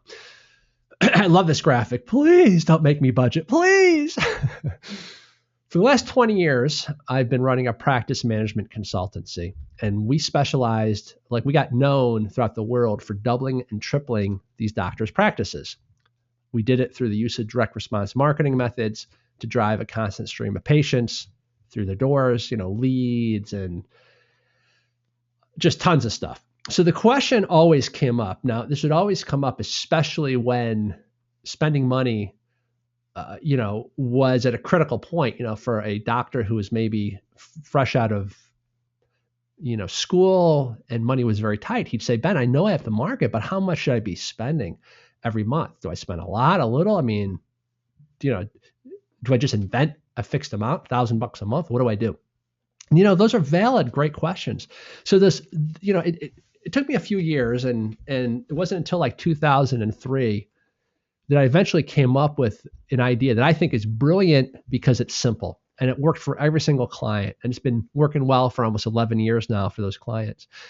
And this is fantastic for the Amazon business as well. Now, just stick with me. People hate talking money. Every public speaking expert says never talk math. Well, I don't want to dumb down this program. I think you guys are highly intelligent, highly motivated. So let's just get in just bear with me for 60 seconds of kind of boring stuff, and then we'll come to the solution. Okay, you only have two choices when you're talking about a marketing budget. A fixed budget just means, hey, no matter how well or poorly we're doing, I'm going to spend $1,000 a month this year. And the problem with that is that this budget doesn't shrink when you're losing money, and it doesn't grow when you're making money. So I hate fixed budgets. I get why people use them, but I hate them. They're not dynamic. They're not flexible. I prefer what's called a variable budget. A variable budget contracts, it grows, it breathes, it ebbs and flows based on what's happening in the market or what's happening with that particular business. So it's dynamic. So what we needed was a budget that was flexible, yet also adhered to a discipline that would lock in and protect our profit margin. So let me explain the best approach I've ever seen. I call it the 10% budget trick. Now, just again, I'm breaking every rule about public speaking. I'm getting into the math, but just, don't read the slide. Just kind of listen to me for a second. Okay, check this out. It's as simple. We look at what we did last month. We take 10% of our sales max, and that's what we can spend this month. It's kind of like a lagging indicator. So the worst you'll ever have is a bad month because it keeps adjusting based on actual sales every 30 days. So we call this the 10% marketing budget trick. And yeah, some of you are loving this from your comments. So the amount you can spend this month to promote your Amazon product is going to be 10% of last month's gross sales. Just keep it simple. 10% of gross sales. So if your gross sales on Amazon last month, 10K, this month I can spend up to $1,000. And I know I won't, crush my profit margin. Doesn't mean I'll spend $1,000. I just know how, hey, that's my benchmark. So literally you can write this on a Post-it pad on the first of every month. Okay, for the tea kettle, I can only spend up to $1,000. For The coffee press, that didn't do as well. I can only spend 200 up to 200 for this product. Okay, see how that works? I call this a lagging variable budget. It's constantly being updated based on the previous month's sales. It's flexible. It's flexible because it does expand or it contracts, based on what's going on. But it forces you to adhere to a budget so we don't kill our profits. Okay. Pretty cool, right? So here's why I love this. It allows you to scale big and take a growing product and make it supernova without overspending. But it's like a trailing stop. I don't know if you guys have ever studied like stock market trading or like commodity trading. And there's something called a trailing stop. So if you buy, let's say, Apple stock for $100, and it's going up, it's going up, it's going up, it's going up. You place a stop order with your broker that says, okay, if the stock ever drops, 10%, automatically sell it. It's not an exact perfect analogy, but it's kind of the marketing budget equivalent of a trailing stop. It keeps you out of trouble. All right. Pretty cool, right? Now here's a big tip. I want to give you two massive tips. These don't really have to do with a marketing budget, but again, I want you guys to just absolutely crush it in this business. First tip is this. Get into the habit of implementing marketing tactics in order of least expensive to most expensive in that order, from least to most expensive. And this is particularly important when you're brand new in this business or when the previous month's sales were pretty small, because it forces you to be resourceful. Now, as your business grows, you will trade time for money. So I am much more now willing to spend money for things. But starting out, you have to do what's called sweat equity. We would try to do all the free stuff possible. So if you begin each month by implementing the least expensive to the most expensive, what happens is by the time you reach the month's end, you never got to the most expensive tactic. Here's a second big tip. This is something I've been teaching to chiropractors for years. I decided to teach it here. It's called a rainmaker day. This is what we call it, a rainmaker day. Rainmakers in a law firm are the most valuable partners in the entire firm because they bring in the clients, and they call them rainmakers. So we took this metaphor and we said, okay, in every business, you're inundated with action items, crises, and various items of to-do. But you have to have one day that's a sanctuary where all you do is you focus on marketing. You turn off the Skype, you don't check the emails, you don't let the wife or husband bug you, you hide out at Starbucks. And for one full day, every single week, you focus 100% of your time and your attention on marketing, nothing else. There's no such thing as a crisis that can't last until the next day, at least in business. If the house is burning down, don't bug me, call the fire department, right? So one day each week, and you just got to lock it down in your calendar, or this is never realized in the real world. All day is dedicated to Amazon marketing. Then I have a full-time job. Okay, pick a day and time when you can do it, even if it's only, from 8 a.m. to noon every Saturday morning. But get out of the house. Don't book anything else.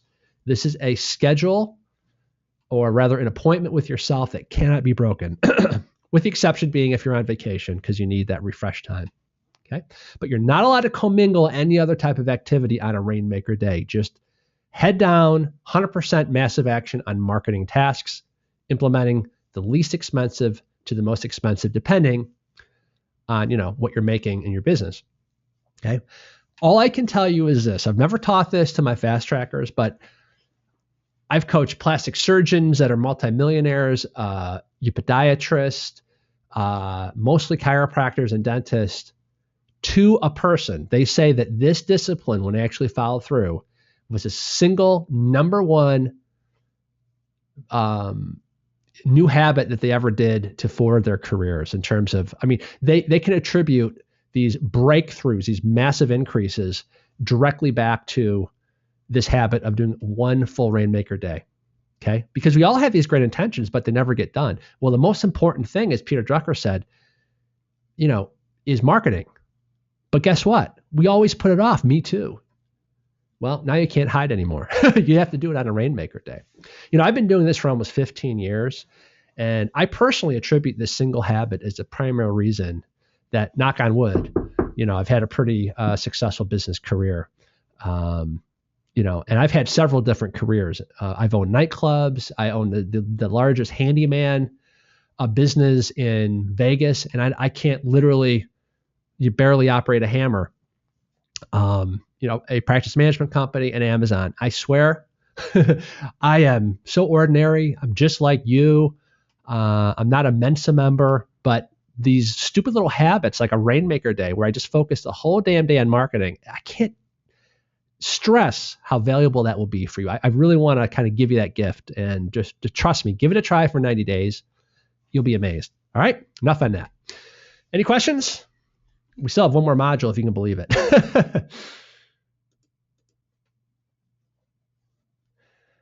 So Kevin says this 10% budget doesn't apply when just starting out. No, not really, because you have no money coming in.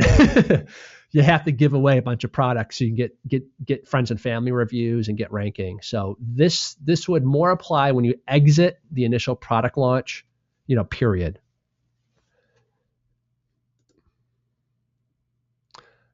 So Matthew says, do you have some examples of marketing tasks for the Rainmaker Day? Pretty much every single month I give you marketing tasks, right?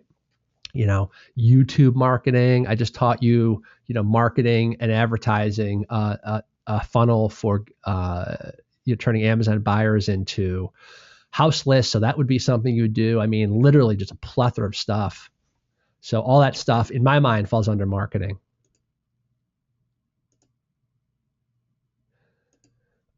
Craig says, can you give us an idea of what marketing you'd implement first? I can't, because it's so dependent, right, on what's going on. Getting a lot of thanks, guys. I really love it. Let's see. Kim Marie, what's up, Kim Marie? She says, I call mine a UBT day, uninterrupted blocks of time. Just focus. Yeah, the one, I'm going to get really anal retentive. You really want to call it a Rainmaker Day, or rather you want to, just call it a Amazon marketing day, because it might be uninterrupted blocks of time, but it wouldn't be appropriate on a Rainmaker Day, for example, to do sourcing or to think about packaging. I'm talking one dedicated day, pedal to the metal, where you focus on marketing, whether that's, spending the first 2 hours, one by one contacting the top 100 largest, Facebook pages and saying, hey, I just released this product. Can I send you a free sample so you can review it? Stuff like that.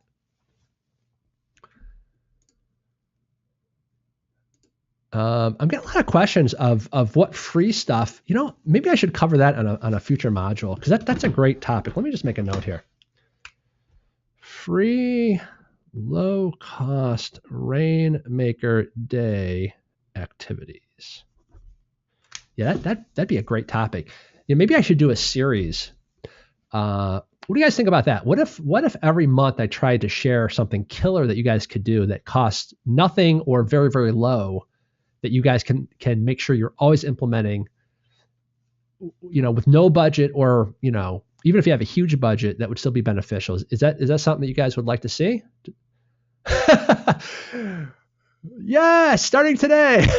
You guys are funny. All right. Point taken. I will definitely start that. I'll start that next month.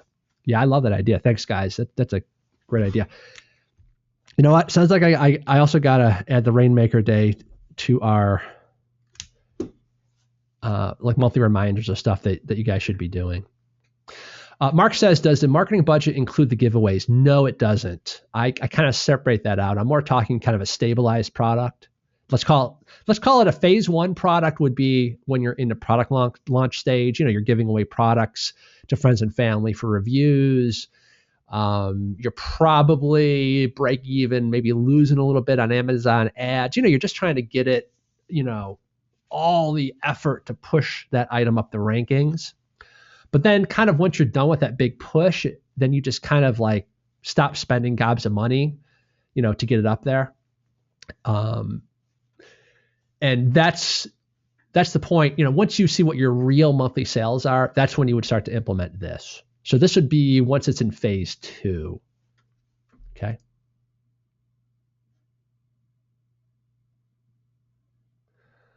So Nicholas is worried that my techniques have evolved. Actually, not that much since you bought the back issues of the previous sessions. In fact, pretty much everything I'm still using. The only exception would be now we're more adhering to the style guides when we're writing our titles and our bullet points. And we'll actually get to the bullet points in a second. That's and the images. We no longer include text in the images. But other than those 3 things, and it's all come back to, because Amazon has really been wanting us to adhere to style guides. Other than that, everything else works. There's really nothing I can think of offhand that has changed. So yeah, that would all apply. So don't be afraid to implement that stuff. Amy says, would you consider the posting to the question and answer stack an example of free marketing? Yes, it's a great example of free marketing. Kind of constructing your coupon stack. Again, that's something that I consider marketing, and I would do that on a Rainmaker day. Okay, sitting and thinking about the text for my packaging, I would not consider that a Rainmaker day activity. Again, I'm more thinking of just marketing and proactive advertising and kind of promotional tactics that will directly lead to more money. Packaging is, I don't know, just in my mind, it falls under a different sort of thing. You know what I'm saying?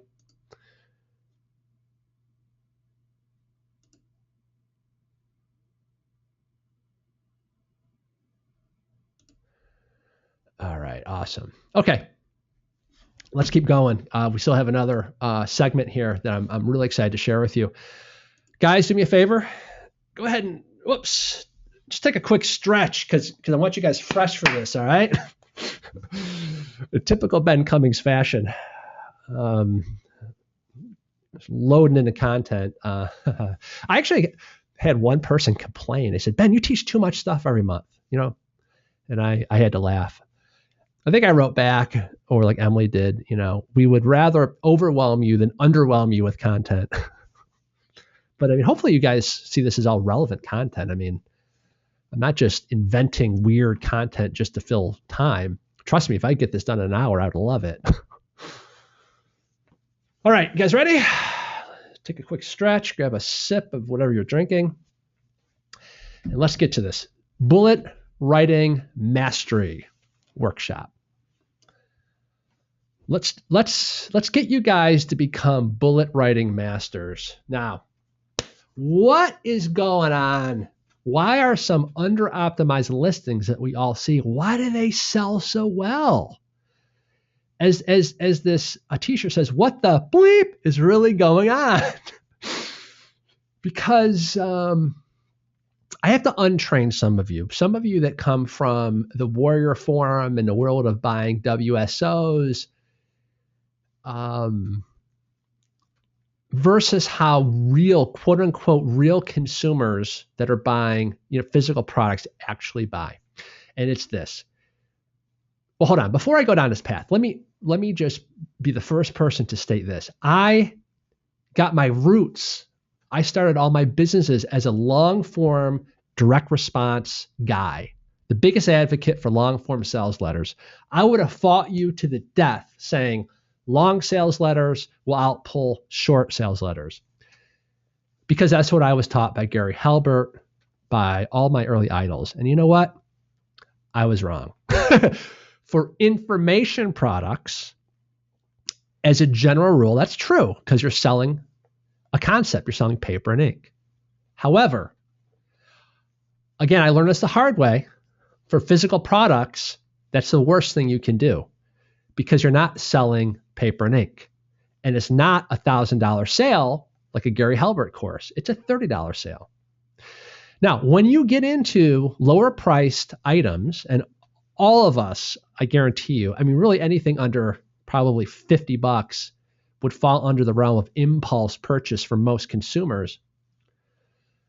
Anything we do to take them out of impulse buying behavior is very, very, very, very bad. The problem with long form copy for impulse items is it takes them out of the impulse buying flow. Okay, so we want to write all of our bullets for the impulse buyers, not the analyticals. So long run-on sentences that take them underneath the fold. Let me show you what I'm talking about here.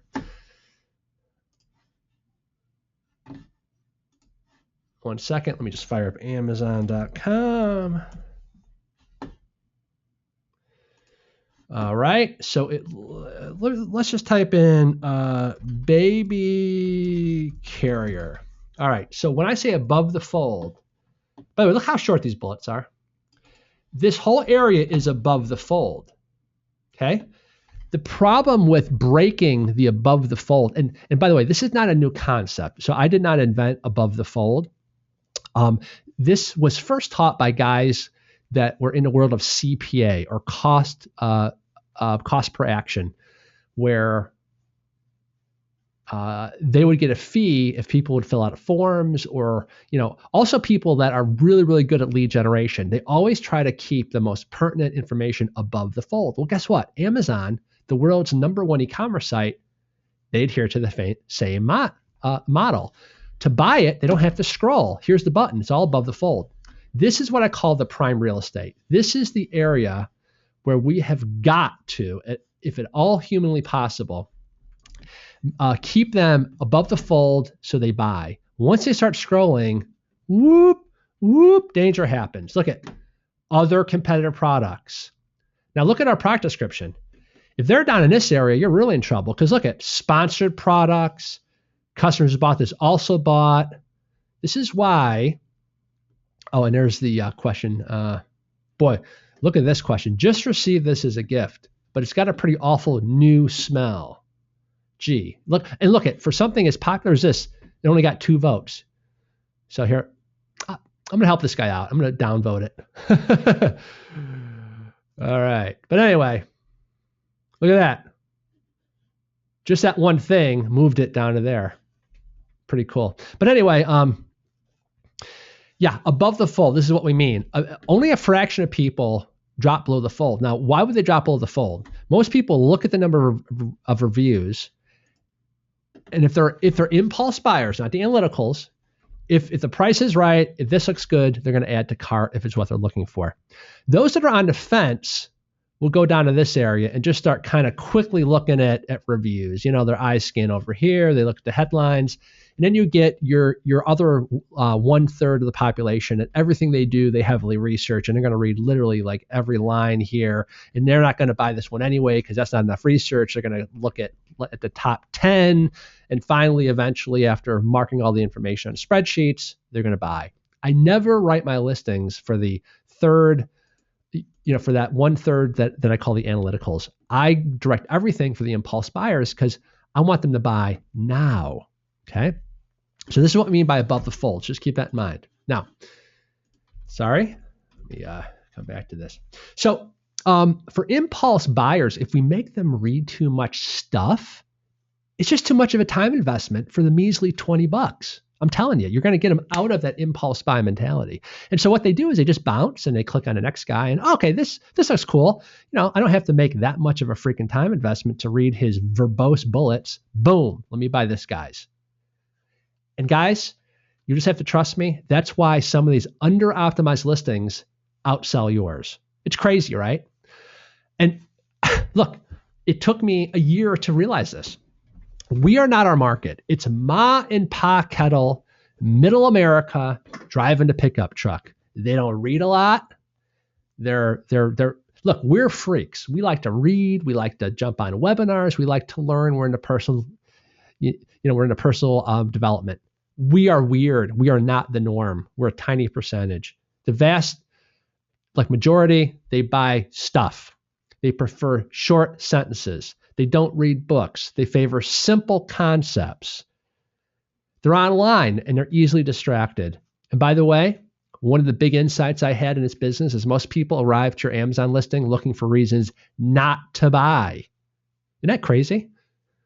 To the general consumer, like, have you noticed, like, people that aren't like business owners, the unwashed masses of consumers, like to them, everything's a scam. They use that term all the time. Blah, blah, blah is a scam. Oh, that's probably a scam. Oh yeah, that whole giant thing's a scam, right? It's like they're obsessed by this concept of being scammed. So, hype and weird like stars and characters and bullets, that hype makes them run. Now, they may not be able to verbalize why they bounced, but they just get a weird feeling and it's just too much. Let me check out this one instead. Okay.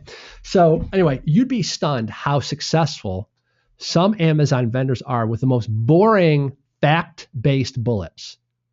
That's the reason why. Have you ever sat and heard a sales pitch, like maybe like at a seminar, and a guy goes on and on and on and on, over justifying it and overselling it? And you just kind of got the feeling, why is he talking so much? He's like trying too hard to sell me. And it's the same thing with bullets that are trying too hard. They just feel wrong. You can't verbalize it. So people go with the safer choice. All right. So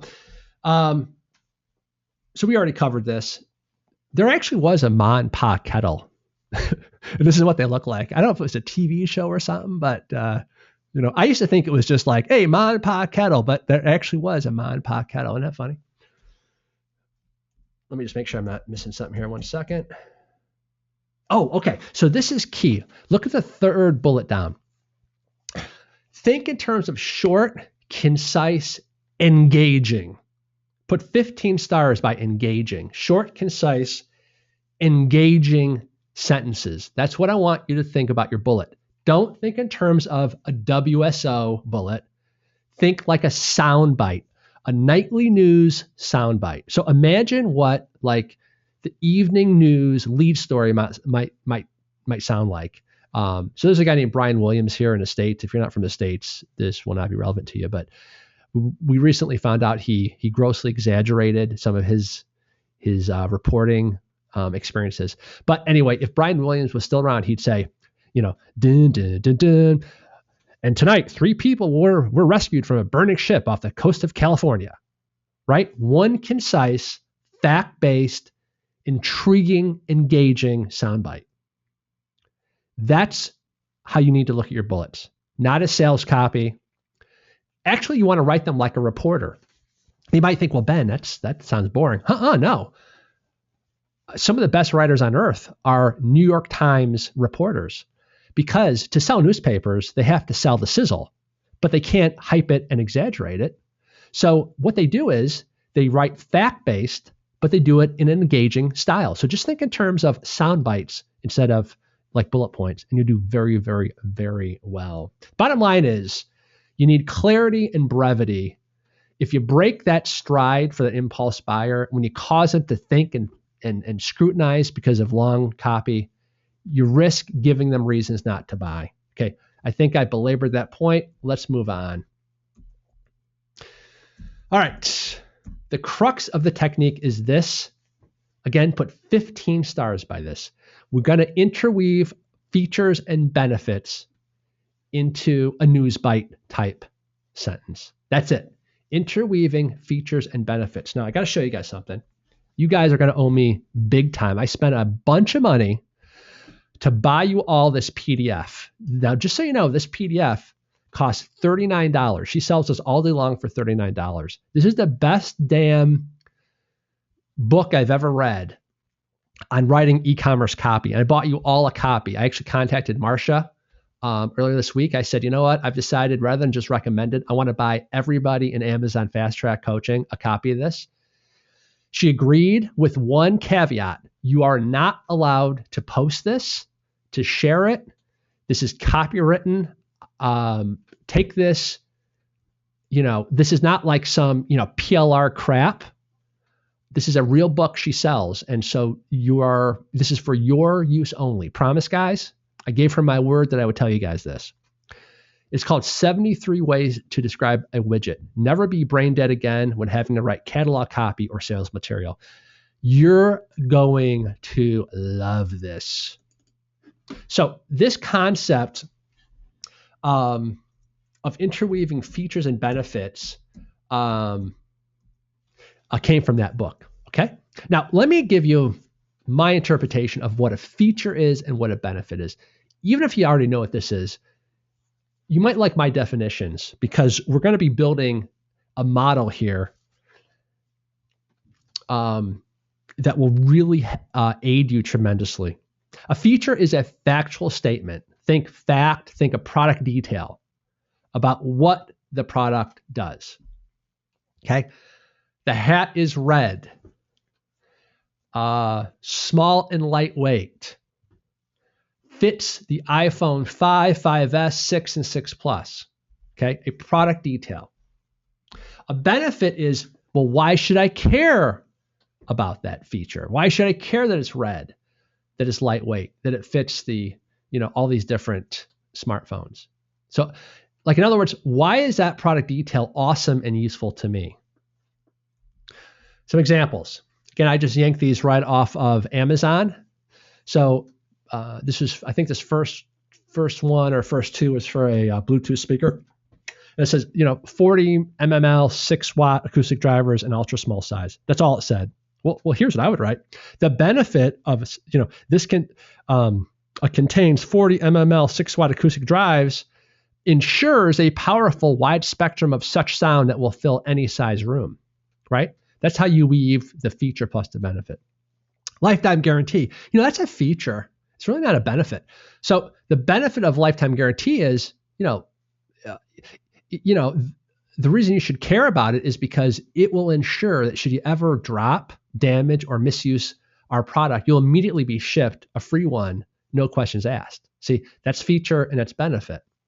So works for iPhone, iPad mini, iPad 432. Well, that's a feature, but what's the benefit? Why should I care? Well, you should care because it means you can stream your music from virtually any device you have in your home.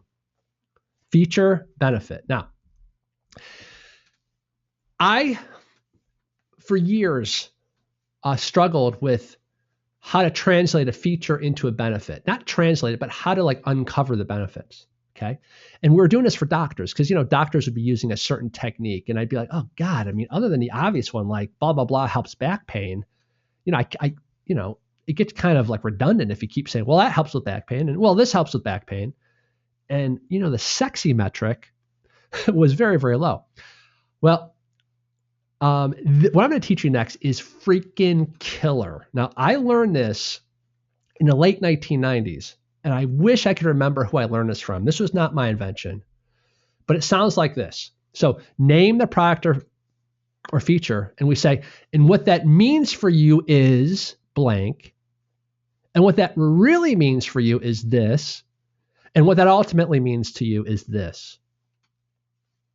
So here's what it looks like in a real world. So we go 3 levels deep. This is the most powerful way to uncover multiple benefits for each feature. So look, I took the most boring example possible. Our child's hat is the color red. Now, you might think, how the hell do I come up with a benefit for that? But if we use the benefit translator trick, our child's hat color is red. And what that means for you is that it'll make your child more visible outdoors. And what that really means to you is it'll keep your child safe while walking to school or playing on sidewalks or in your driveways. And what that ultimately means to you is peace of mind every time your child leaves the home. Guys, all that from the color freaking red. And now we put this together into a short, concise, engaging sentence. The red color makes your child 30% more visible when playing outdoors and crossing the street. Imagine having peace of mind every time your child leaves the home. We got all that mileage from the color red, just from that benefit translator trick. So it's feature, and what that means is blank, and what that really means to you is blank, and what that ultimately means to you is yada yada. Now, you want to go 3 levels deep. It'll yank these benefits, like it starts off with kind of the surface level one, then the deeper benefit, and then the real deepest benefit of it all. Ultimately the benefit of of the red hat is it'll give you peace of mind as a parent, right? And like unless you go 3 levels deep, that concept wouldn't arise in your consciousness in most cases. Now, in the real world, I rarely use all 3 levels of the benefits because we have a character restriction on Amazon, but it does tend to allow me to hone in on the best of the best, which I do then weave together into a feature benefit rich, bullet point. Okay. Now, here's what I found that's really interesting when you go through this process. So again, I am very visual. So I take a large Strathmore artist pad and picture me drawing a line down the middle. On the left, I write features. On the right, I write benefits. And I literally list first all the features. Boom, boom, boom, boom, boom, boom, boom on the left. And then I go through this benefit translator process. So I look at, okay, this is the color black. And what that really means is it'll look stylish on your kitchen table. And what that really means is your friends will ooh and ah over the cool looking blah, blah, blah. And what that really means is, you will no longer be single. You'll have women surrounding you, whatever the case may be. What I find is that going through this process, it actually has the benefit of removing the hype from bullets. Like in other words, if you just started from a blank canvas and were forced to just invent a bullet out of thin air, like without a formula, it tends to come out very hypey or vague, or it just kind of misses the mark. So going through this process strips out the hype. It tends to make the bullet stronger. And again, more like a New York Times article that packs a punch and is more credible than a WSO sort of thing. I don't know, you just have to experience it to get what I'm saying here.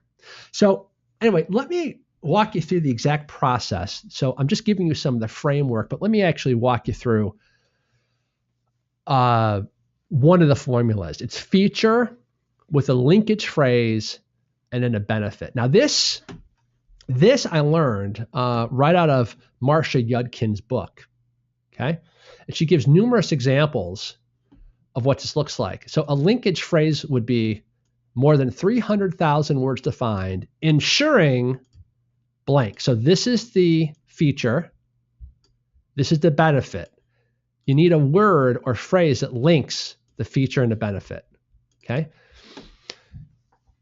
So I give you my favorites that I use. Ensuring, the black color helps to blah, blah, blah. The red hat allows children to be seen even in dusk, providing. So just use this as kind of a plug and play thing. You don't even have to think. You just have again, let's go back to the caveman approach that I like. You have this artist pad. On the left are your features. On the right are these, 3 levels of benefits that you've tried to kind of wring out of each feature. You just pick the best of the best and you link it up with a linkage statement.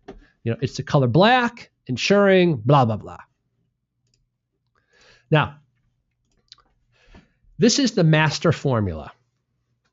Ideally, I start with a power word plus the feature linkage benefit. Gives me a kick-ass bullet. So let me just show you what I'm talking about. So one of the books that I talked about during my presentation recently in Las Vegas at ASM was a book called Words That Sell. I've had this on my shelf for years. It's by Richard Bayan, B-A-Y-A-N. But if possible, try to start your bullet points with a power word. Again, it sounds like this. Imagine, discover, never be, grasp, provides, built, backed by, safe, helps, look, handcrafted. Now, not always possible, but now that this is in your awareness and your consciousness, you can start to weave these power words into your bullet points. You might not be able to start with them, but you do want to at least integrate them throughout your copy. I find this book, Words That Sell, to be just invaluable for that process, okay?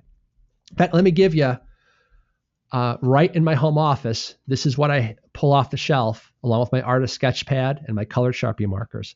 Words that sell, more words that sell, phrases that sell. That trio, fantastic. Because sometimes, I struggle for the right way to describe something, especially like a physical product that I might not know that much about. You got to have a dictionary and something that I use far more than even the dictionary is, this is a giant book, by the way, is Bartlett's Roget's Thesaurus. Awesome book. Yes, you can look it up and Google, but I'm just telling you, there's something different about flipping through pages and bouncing around. And, when I'm working on my kitchen table, it looks like a lunacy bin. I got the artist sketch pad. I got like all these different colored Sharpies. There's all kinds of crazy writing on my large sketch pad. I got books open. Emily walks in, she's just like shakes her head and just walks away. She thinks I'm nuts. But there is a difference in the visceral, physical process of doing it with your hands and just sitting behind a computer screen. I can't quite tell you why it's different. It just makes a big difference. Gary Halbert, one of the first copywriting courses I bought from him, he included, I want to say like 20 or 30 of the most successful sales letters ever used and mailed. And he said your first homework assignment is to handwrite, not type, write by hand, rewrite all of these proven sales letters. That was so beneficial because it literally locked into my neurology good copywriting. He just had you verbatim in your own sweat, blood, and tears rewrite these sales letters. And this is kind of like this process. You really want to engage, like different parts of the brain, and I don't know. Okay, enough about that. So this is Marcia Yudkin, and I will be including her PDF in the members area with this replay. Just killer book. So now that you know the nitty gritty, let me give you an overview for my workflow. This is what I do in a real world. All right, so I've taught you several times in Amazon Fast Track the index card method. So basically, I grab a stack of index cards and I write down one thing on each index card about my product from my own knowledge in my own head. I might come up with 10 or 15. Then I go to the page one listings and I write down features and benefits that my competitors have mentioned that I forgot, and I add those. So now I might have like 20 cards. And I look at the reviews of the top page one listings, at the positive reviews and the negative reviews, and I add those like benefits and features or complaints that I overlooked, and I add those to my index cards. Now, those index cards nowadays are what fills up most of the feature side of my artist sketchpad. Okay. So once I kind of fill in the feature side, then I start moving down my list on the benefit side. And I write 2 to 3 benefits for each feature, just like I taught you that formula. And what that means is, and what that really means is, and what that ultimately means is yada yada. Now, I know this sounds like a lot of work, but the whole process only takes me like an hour and a half max. And you just have to do it once. It might be tough for you, but you only have to do it once. So look on the bright side. Okay. Now, once and then kind of staring at this artist sketchpad, you will, again, if you do this by hand, you'll instinctively know the best 5 that you've come up with, and you circle those, and you're going to interweave those into a feature and benefit short, concise sentence. That feature linkage benefit thing, ideally starting with a power word, but not always possible. So how many bullets should you have? Okay, I didn't want to include this slide, but I know everyone's going to say, well, Ben, what do you consider the essentials that I have to have in my bullets? And the answer is there are no essentials. There really aren't any rules to this. But I knew I was going to get a ton of questions. So let's call these the golden 5. Now, common sense should always prevail. Your instincts, product knowledge, that will always supersede this. But if I'm pressed and somebody said, well, what are the musts in my bullets? I would say, okay, number 1 in the first position should go like your monster hot button, the number 1 product feature that reigns supreme over all others. That should go in bullet number 1. Bullet number 2 then would be some of the most practical product features and details, like color, size, what you get. Let's call them the catalog features, name, rank, and serial number kind of stuff. Then in position number 3 would be where I kind of like focus on a sexy aspect of it, or I would use terms like imagine walking into a party with the blah blah blah blah blah in your hand and making a this is where I kind of like sell the sizzle, if you will. So the cool, sexy, unique, interesting history of it, or a wow feature. So we're going to super strong hot button, very practical details, and then selling the sizzle. Then I'm assuming at this point, if they've read them in order, that they're on the verge of buying. Then I want to remove the reasons not to buy. So I want to then focus on the quality, my last two bullets are about reassurance, literally patting them on the head going, it's going to be okay. You're going to like this product, right? So there's several ways you can tackle that, but you can put a testimonial in at number 4. Our customers said it best, : and you just excerpt one or two testimonials right out of the Amazon reviews. And then the last bullet is typically a guarantee or some type of warranty. All right.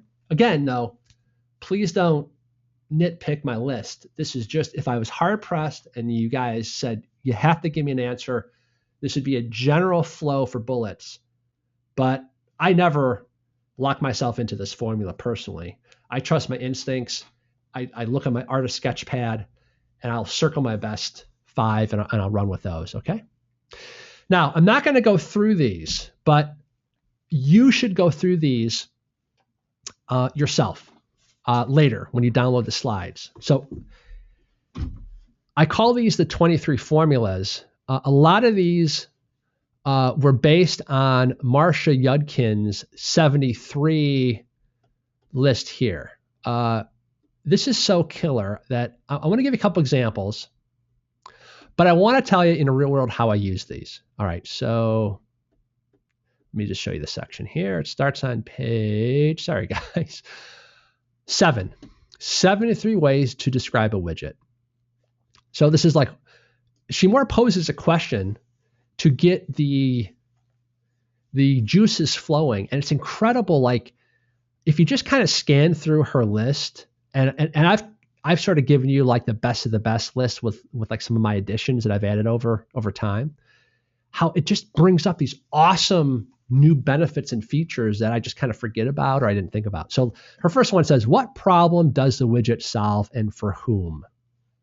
Well, that's pretty interesting. So let's take a cell phone case.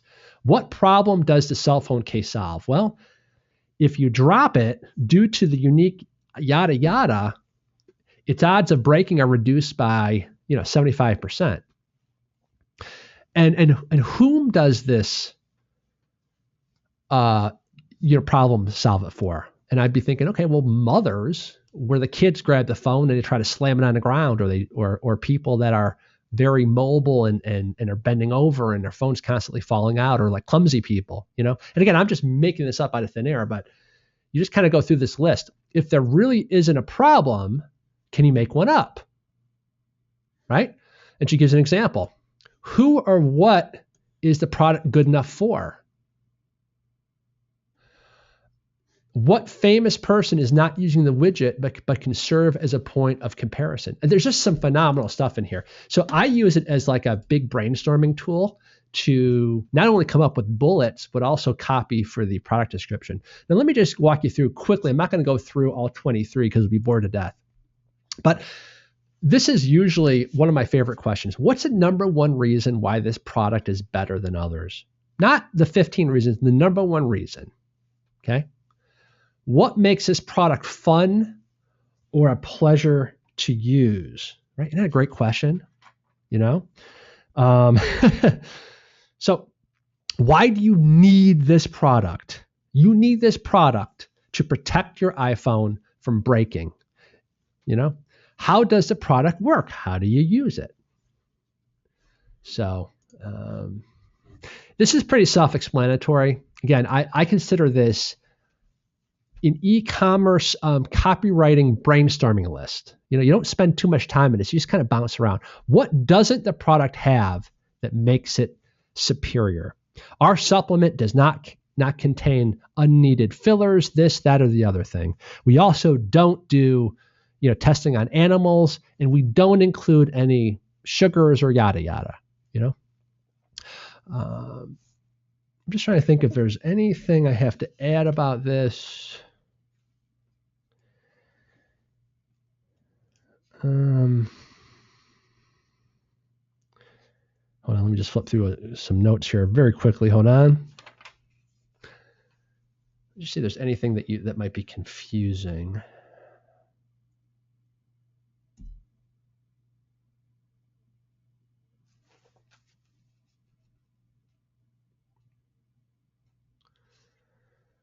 I think it's all self-explanatory. Some of my favorites are number 20 through 23. So what fears or doubts might make them shy away from this? Now, this is a very intriguing question. There's one product in particular that we recently launched, okay, under a different brand of ours. And it dawned on me that people that are not very, handy around the house, I mean, I'm certainly not, it might have a bit of a freak out factor. Because on the one hand, it has all these good features, but on the other hand, sometimes that freaks it out. So, is it hard to understand? Is it easy to install in your car? Is it, does it take too much time to learn how to use this? And until I actually looked at that on my own internal checklist here, it didn't dawn on me that that was a real issue. And we addressed that in a bullet point, and it's too early on to know the impact, but just instinctively, I know that's going to help a lot. So if you have a product, what that might sound like as a bullet point is 3-minute installation guarantee. We have made this so simple to install that if it takes you more than 3 minutes, write me and I'll refund your money. Something like that. I mean, that's the extreme, but you sort of get the point. Now, this is pretty interesting, is ask and answer a question. Now, I like this one a lot because here's what it sounds like. Does cutting pineapple have to be a pain? No, it's a breeze after using our blah, blah, blah, pineapple core. So you asked a question and you answer it. And that is a really, really cool thing to use. Toss out a challenge. What that means is, something like this. Do you struggle to make mashed potatoes? It will be a breeze after using our blah, blah, blah blender, or whatever the case may be. Toss out a challenge. Would you like to be able to blank? Well, you will after using our blank. And what a buyer will be able to do after buying the product. Okay, what that looks like is this. Let's say you sell, I don't know, some kind of a garden fertilizer. It would sound like, it's like late in the webinar. I'm kind of fried, but it would sound like, imagine owning our fertilizer and having the longevity of your flowers last from April until the first thaw, something like that. I don't know. But anyway, let me just to give you the last step here before I'm completely brain dead. After you come up with your best 5, we want to polish up these bullets until they shine like diamonds. So let me tell you what I do. I let them cool for 24 hours. And, this is an old copywriting trick. This is why you hear me give this advice a lot. You set it aside for a day. Then the next morning you have fresh eyes and you can really see it for what it is. Frequently I'll say, gosh, these are crap. What was I thinking? And I'll go back to my artist sketch pad and it'll be massively improved with fresh eyes. Cause sometimes you get too into it and you almost, you just kind of miss the mark. Now here's something that I do try to do. I add future pacing language to all the bullets. Again, common sense rule applies. You don't want to make him sound too weird, but it sounds like this. When you own this, yada, yada. When you hold this in your hands, you'll notice that the black color looks fantastic in your kitchen counter. Once you get this, imagine yourself experiencing this, when you see this. So in NLP, it's called future pacing. We used to call that back in the day, assuming the sale, right? This is the insurance sales guy who very subtly at a certain point in the presentation say, so once you get this, you'll learn that, you know, and they kind of walk into moccasins of, oh, gee, I already own this. It's just a little subtle thing, but it's very powerful. Then, again, you're just kind of adding layers of the onion to this. And this only takes moments. Look at your bullets and say, where am I missing specifics? Okay? Generalities aren't believable and specifics tend to be believable. So it would be like blah, blah, blah, 200% faster, 3 times blah, blah, blah, 3-minute install guarantee, 405 rave Amazon reviews, 8,600 thrilled customers. It goes through 5 quality inspections. So don't lie, but think, where can I add some specifics to my bullets? It just punches them up. So you're going to edit them further the next day. You're going to add some subtle, simple future pacing language. You're going to add specifics where appropriate. And you're going to really run it through the filter of de-hyping and facting up. Again, writing like a newspaper reporter. Okay? The newspaper reporter must capture their imagination, but from a factual basis. Number 5 isn't really something that I do, but it's something I wanted to include for you guys. You cannot in the United States make any health claims or promises about a cure. So remove all language about curing anything. That is just absolutely not allowed. Even if it does, you can't say, oh, it cures yada yada. Avoid overuse of exclamation points. It's a classic sign of hype. Again, we're not selling to us. We're selling to ma and pa kettle. Use them sparingly, only to accentuate major points. Again, not to belabor this one either, long sentences, break them up into 2 short sentences. And finally, if you have a bullet that really you want to include, you've done your best, but just your instincts are telling you it's still boring, rewrite it as a question. Sick of lower back pain? Use the blah, blah, blah, So oftentimes you can take a bullet that, I don't know, it just kind of doesn't sell the sizzle real well, and you change it into kind of a question type of bullet point. And it sometimes it'll not be perfect, but it'll be a bit more engaging to the reader. So anyway, I just want to say, guys, thanks for hanging in there for, at this point, 2 hours and 23 minutes. I know we covered a bunch of stuff. Let me just leave you with a promise. If you put the time in, again, trust me, the entire process, it takes me longer to teach it than for me to do it. 90 minutes max, your bullets are going to be better. They're going to be higher converting than 80, 90% of the other competition. And we're talking right out of the gate, not knowing a whole ton about the market. Of course, as you learn more about the market, as you get feedback from the emails that will be coming in from users, again, common sense rule, you want to go back in and you want to start to tweak those if you're missing a big selling point. Like if you get like a bunch of people saying, hey, by the way, you didn't mention this in your listing, but does your product do X, Y, and Z? Well, it's a marketplace telling you that you overlooked that particular item. So, but if you adhere to this, boy, you guys are going to be kicking butt. I'll take about 6 minutes or so of Q&A. Guys, I'm pretty fried, so I'm not going to be of much use if I stay on past like 2:30 my time. So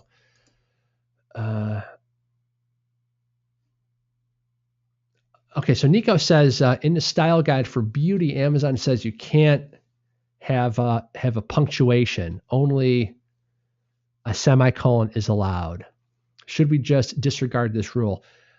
Again, you can do what you want. I probably, frankly, would disregard it, even though I just told you guys recently to pretty much stick to the style guide. I highly, highly doubt they would be upset if you use quotations around a testimonial. Just use it sparingly. You definitely don't want weird characters like stars and bullet points, though. Ram says, Ben, you rock, man. Thanks, buddy. Matthew says, how often do you need to redo the process of writing bullets if you find they do not convert like you thought? I don't rewrite bullets all that much. I can only think of one instance, quite honestly, where I completely got rid of one bullet because I got so many questions about it.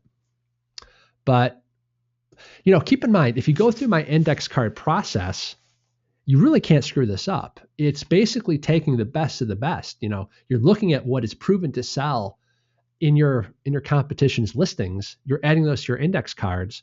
You're looking at the reviews, the feedback, the negative feedback that people are leaving in your competitors' reviews, and you're spinning that into a benefit. So I don't know. I find that it's a very robust process. I don't think you really shouldn't constantly be updating your listing anyway. Amazon, doesn't want that. But I would say do it in, again, common sensual. I mean, I can't give you a guideline for this, but if the marketplace just keeps bringing up something that you're not addressing, you can either put it in your bullet point or in a question and answer section.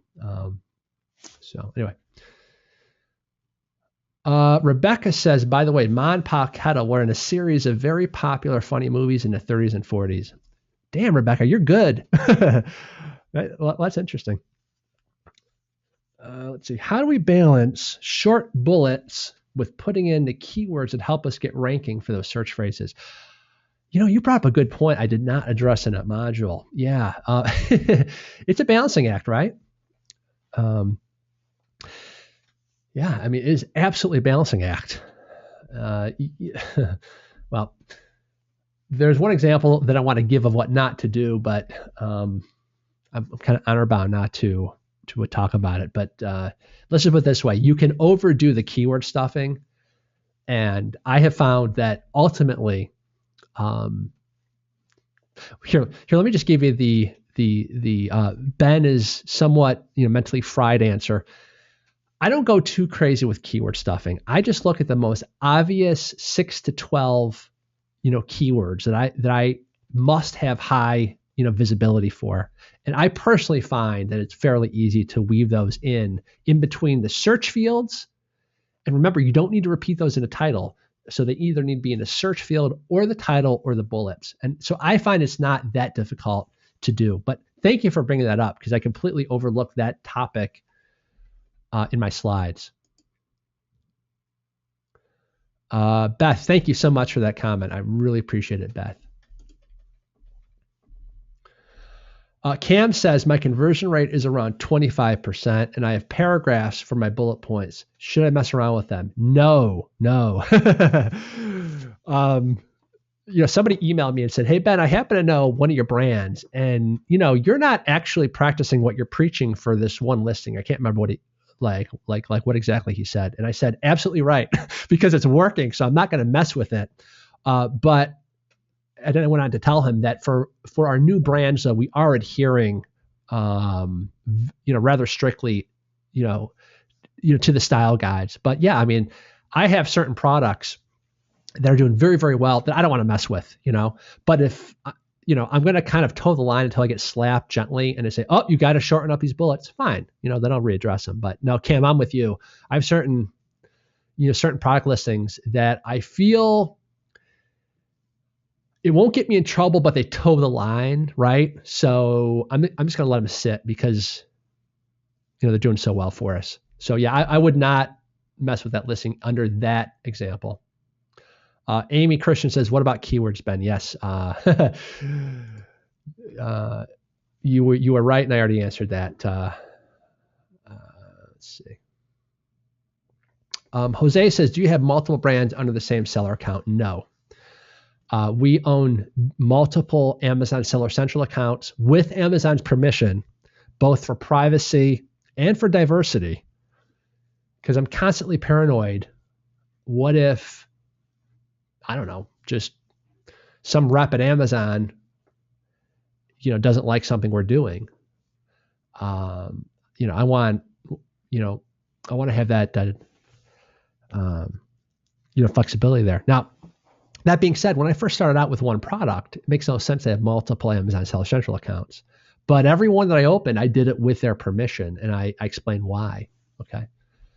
But don't worry about that if you just have one product.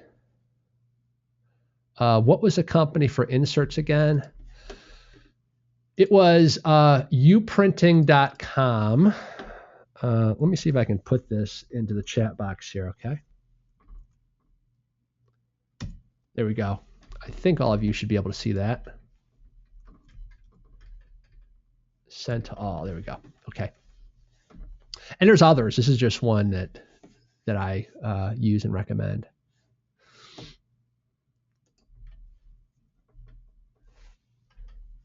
Chip Martin says, my revised bullet points do not get updated. Way to upload them in a different way. Yeah, when Paul Harvey does his Seller Central Q&A, ask him to show how to update bullets using a flat file. And alternatively, you can just call Amazon and just explain that you want to update your bullets, and can they manually do it for you? And oftentimes they will within 24 hours. Josh has a copywriting question. He says, what do you suggest on trying to hire someone like yourself that has a lot more experience? What is a decent cost, or or do you have a checklist? Yeah, my checklist is, so I already walked you through the whole process, and I gave you the checklist. And this book is a checklist. And you know, again, I bought this for all of you guys. So honestly, I would not ever hire somebody. Most copywriters will not do it right. They're thinking in terms of how I used to think: long form, very verbose, overly hypey. Josh, if you're not a copywriter, I bet you would do better than most copywriters that you would hire. Because writing for e-commerce, where it needs to be all above the fold, is a completely different skill. I find writing long form copy far easier, frankly, than writing short, concise copy for Amazon. So I actually think this is one of those 80-20 skills that you really need to own. I would not be intimidated by it at all. Several people brought up the fact that I overlooked the keywords in the bullet points. Thank you. Yes, I know.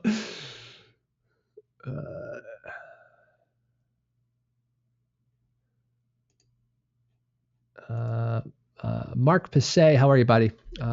He says that Seller Central is not giving the order ID as per your previous tactic. I have found that I mean, we're still getting them. I mean, we've never been 100%, successful doing it. So I would still try. We at least, as they say here in the States, we at least do the old college try, because the worst I can say is no. And it's a bit off topic. We're talking about something I taught in a previous month about how to get the order ID for somebody who left a negative review under the auspices of hey, we have a money back guarantee, and we need his order ID so we can refund his money. And we find that still works most of the time.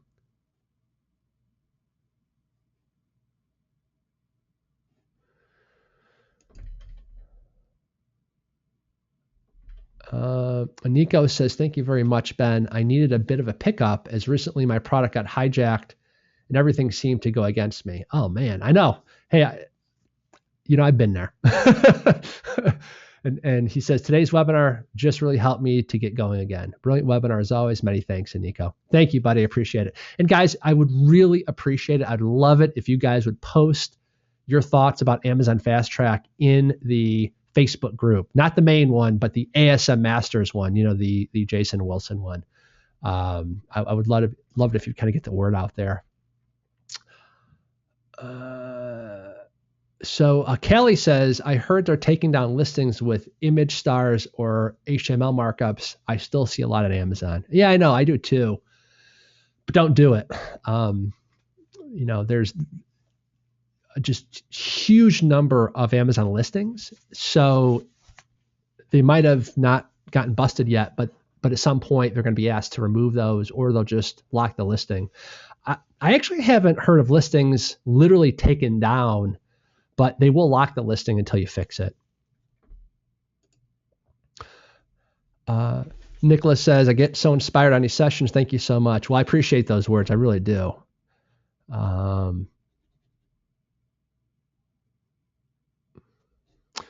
So Ty says, could we make a video based on these bullets? Then make the snowflake videos based on each bullet, but expanding the content a little. That's a terrific idea. Great idea.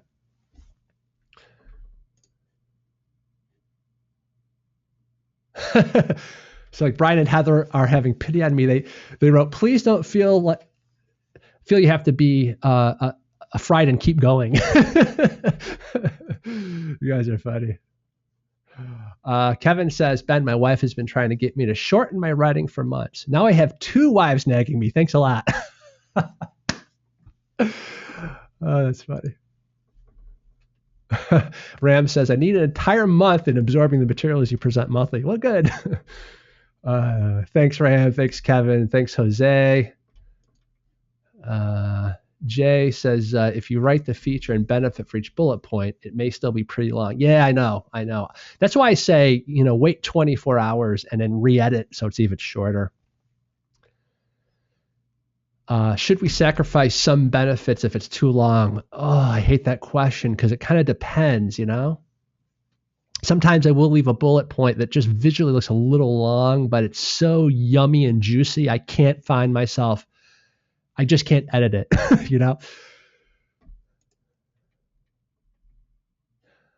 Jose says, do you make sure all bullets are above the fold?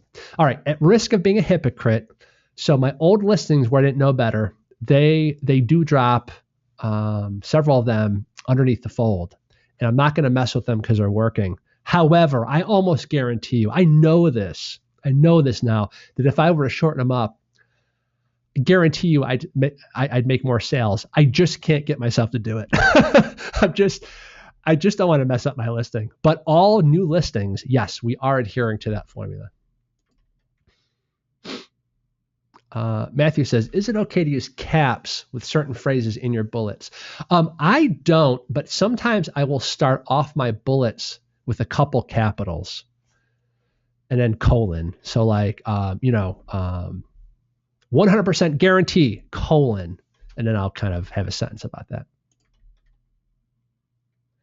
Amy says, so we just marry our 2 big pads of keywords with features and benefits. Yeah, ideally, but more and more, I'm just kind of, it all kind of goes back to the 80-20 rule. I'm more focusing in on those core group of really valuable high traffic keywords, which tend to be no more than 6 to 12, and weave those into the search field, the title, and the bullets. You don't need to repeat a keyword ever. They just need to go in one of those 3 places and you're fine.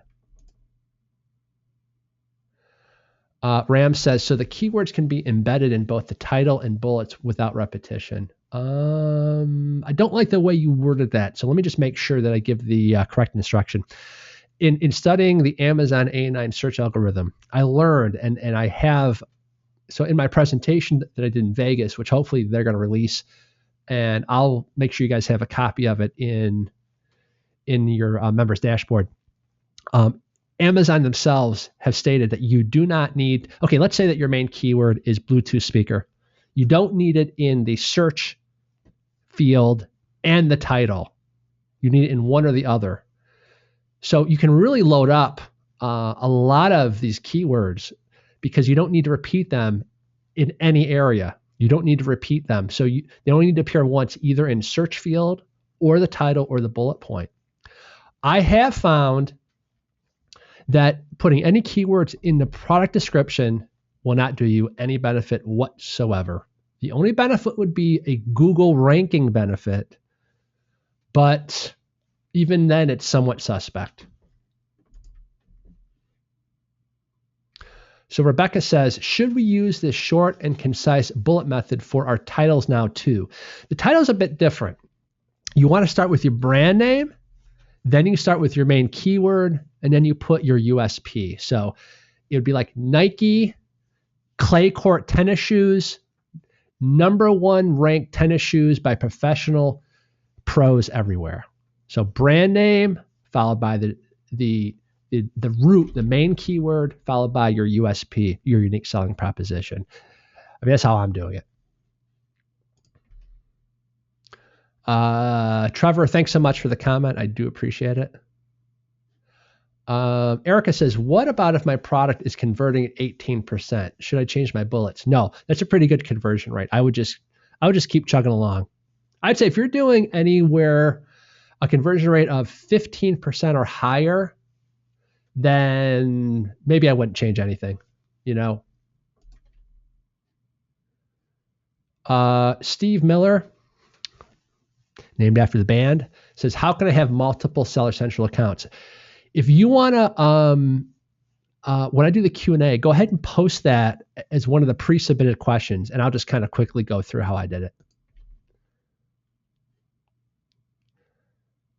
And guys, I'm going to take just randomly 2 or 3 questions here because I'm to that point of mental exhaustion here. Let's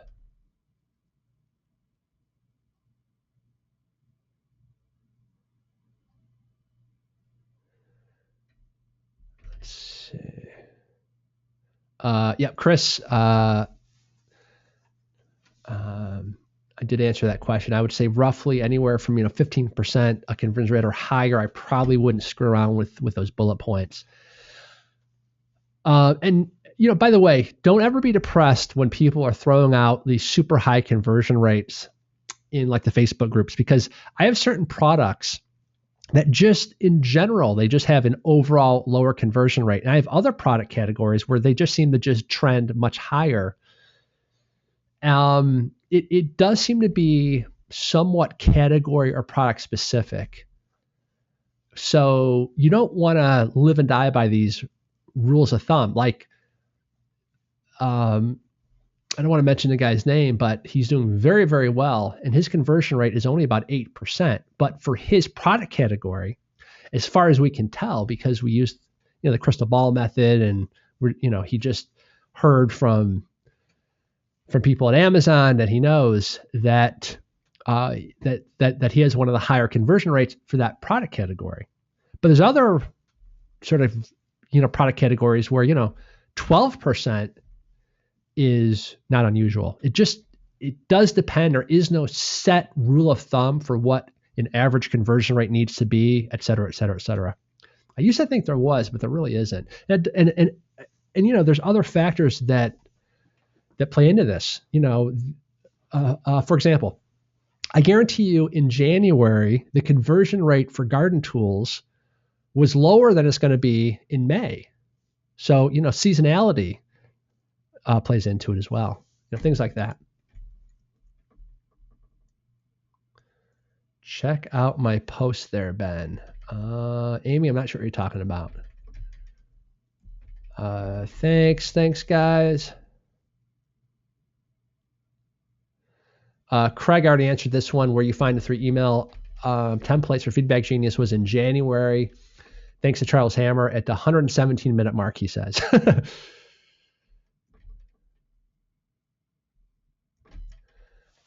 Kim Marie says, I have lead pages. Can I just use that instead of an HTML page?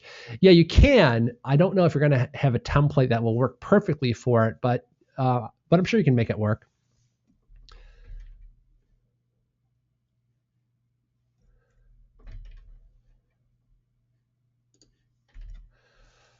Chris, dude, you're at 22%. Good job. And I happen to know his product category, and that's really good.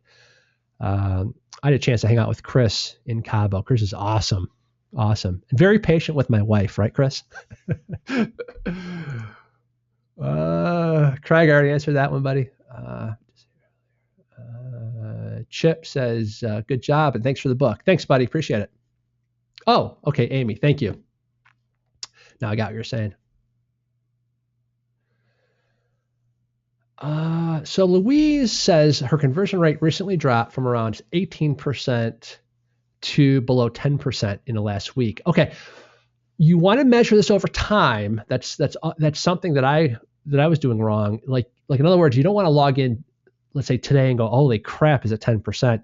You really want to change the date range in the reporting to a month. and just say, okay, what is your month-long conversion rate? Because I've noticed that my conversion rate bounces all over the place, from like day to day. And what we're looking for is the longer trend. So make sure that it actually has dipped to 10%. And another factor is just ask yourself, is it a seasonal issue? Because sometimes, again, those conversion rates will fluctuate based on the season. I would say, though, if your ranking hasn't dropped, if there's nothing else you can see, probably everyone is experiencing just an overall drop. There are ebbs and flows in business, like the number of visitors that are just kind of passively shopping on Amazon, but buy or don't buy, it just varies. Like most of the people hanging out on Amazon around holidays, a much higher percentage of them are buying. So your conversion rates artificially always jump up, right? And at other times of the year, maybe during March Madness, or they're at work and they're bored, they're just kind of perusing Amazon, but they're not quite in buying mode. Maybe they just got their tax bill or what have you. So I wouldn't panic. But if you have good evidence that something is going on, and you suspect that it could be your bullet points, at that point I would think, okay, what's the weakest of my 5 bullet points based on what Ben taught me? And it'll probably be like readily apparent. Now, if you believe that all 5 bullet points are solid, it might not be that. Okay. You guys are funny. Both Chris and Kim Marie, who saw my wife in action in Cabo, are both laughing.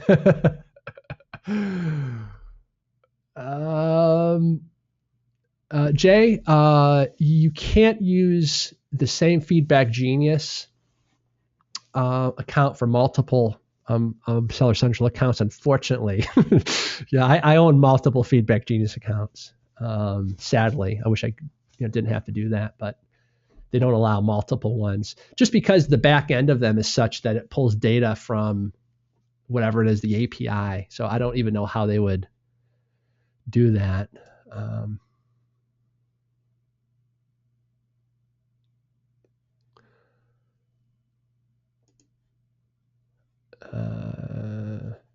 Thank you, Chris. I will tell Emily said that. All right, guys. I am fried. Almost 3 hours in here. Yeah. So thanks so much for hanging on. And I probably don't say this enough, but thanks for being such loyal, freaking awesome clients, and all of your enthusiasm for this crazy project that I'm doing here on a month-to-month basis. I really appreciate it. And I hope you get some good value from this. Again, if you wouldn't mind, post something in the Facebook group if you got some value from that. I would love it if you did that. And until next time, I will talk again real soon. See ya. Bye-bye.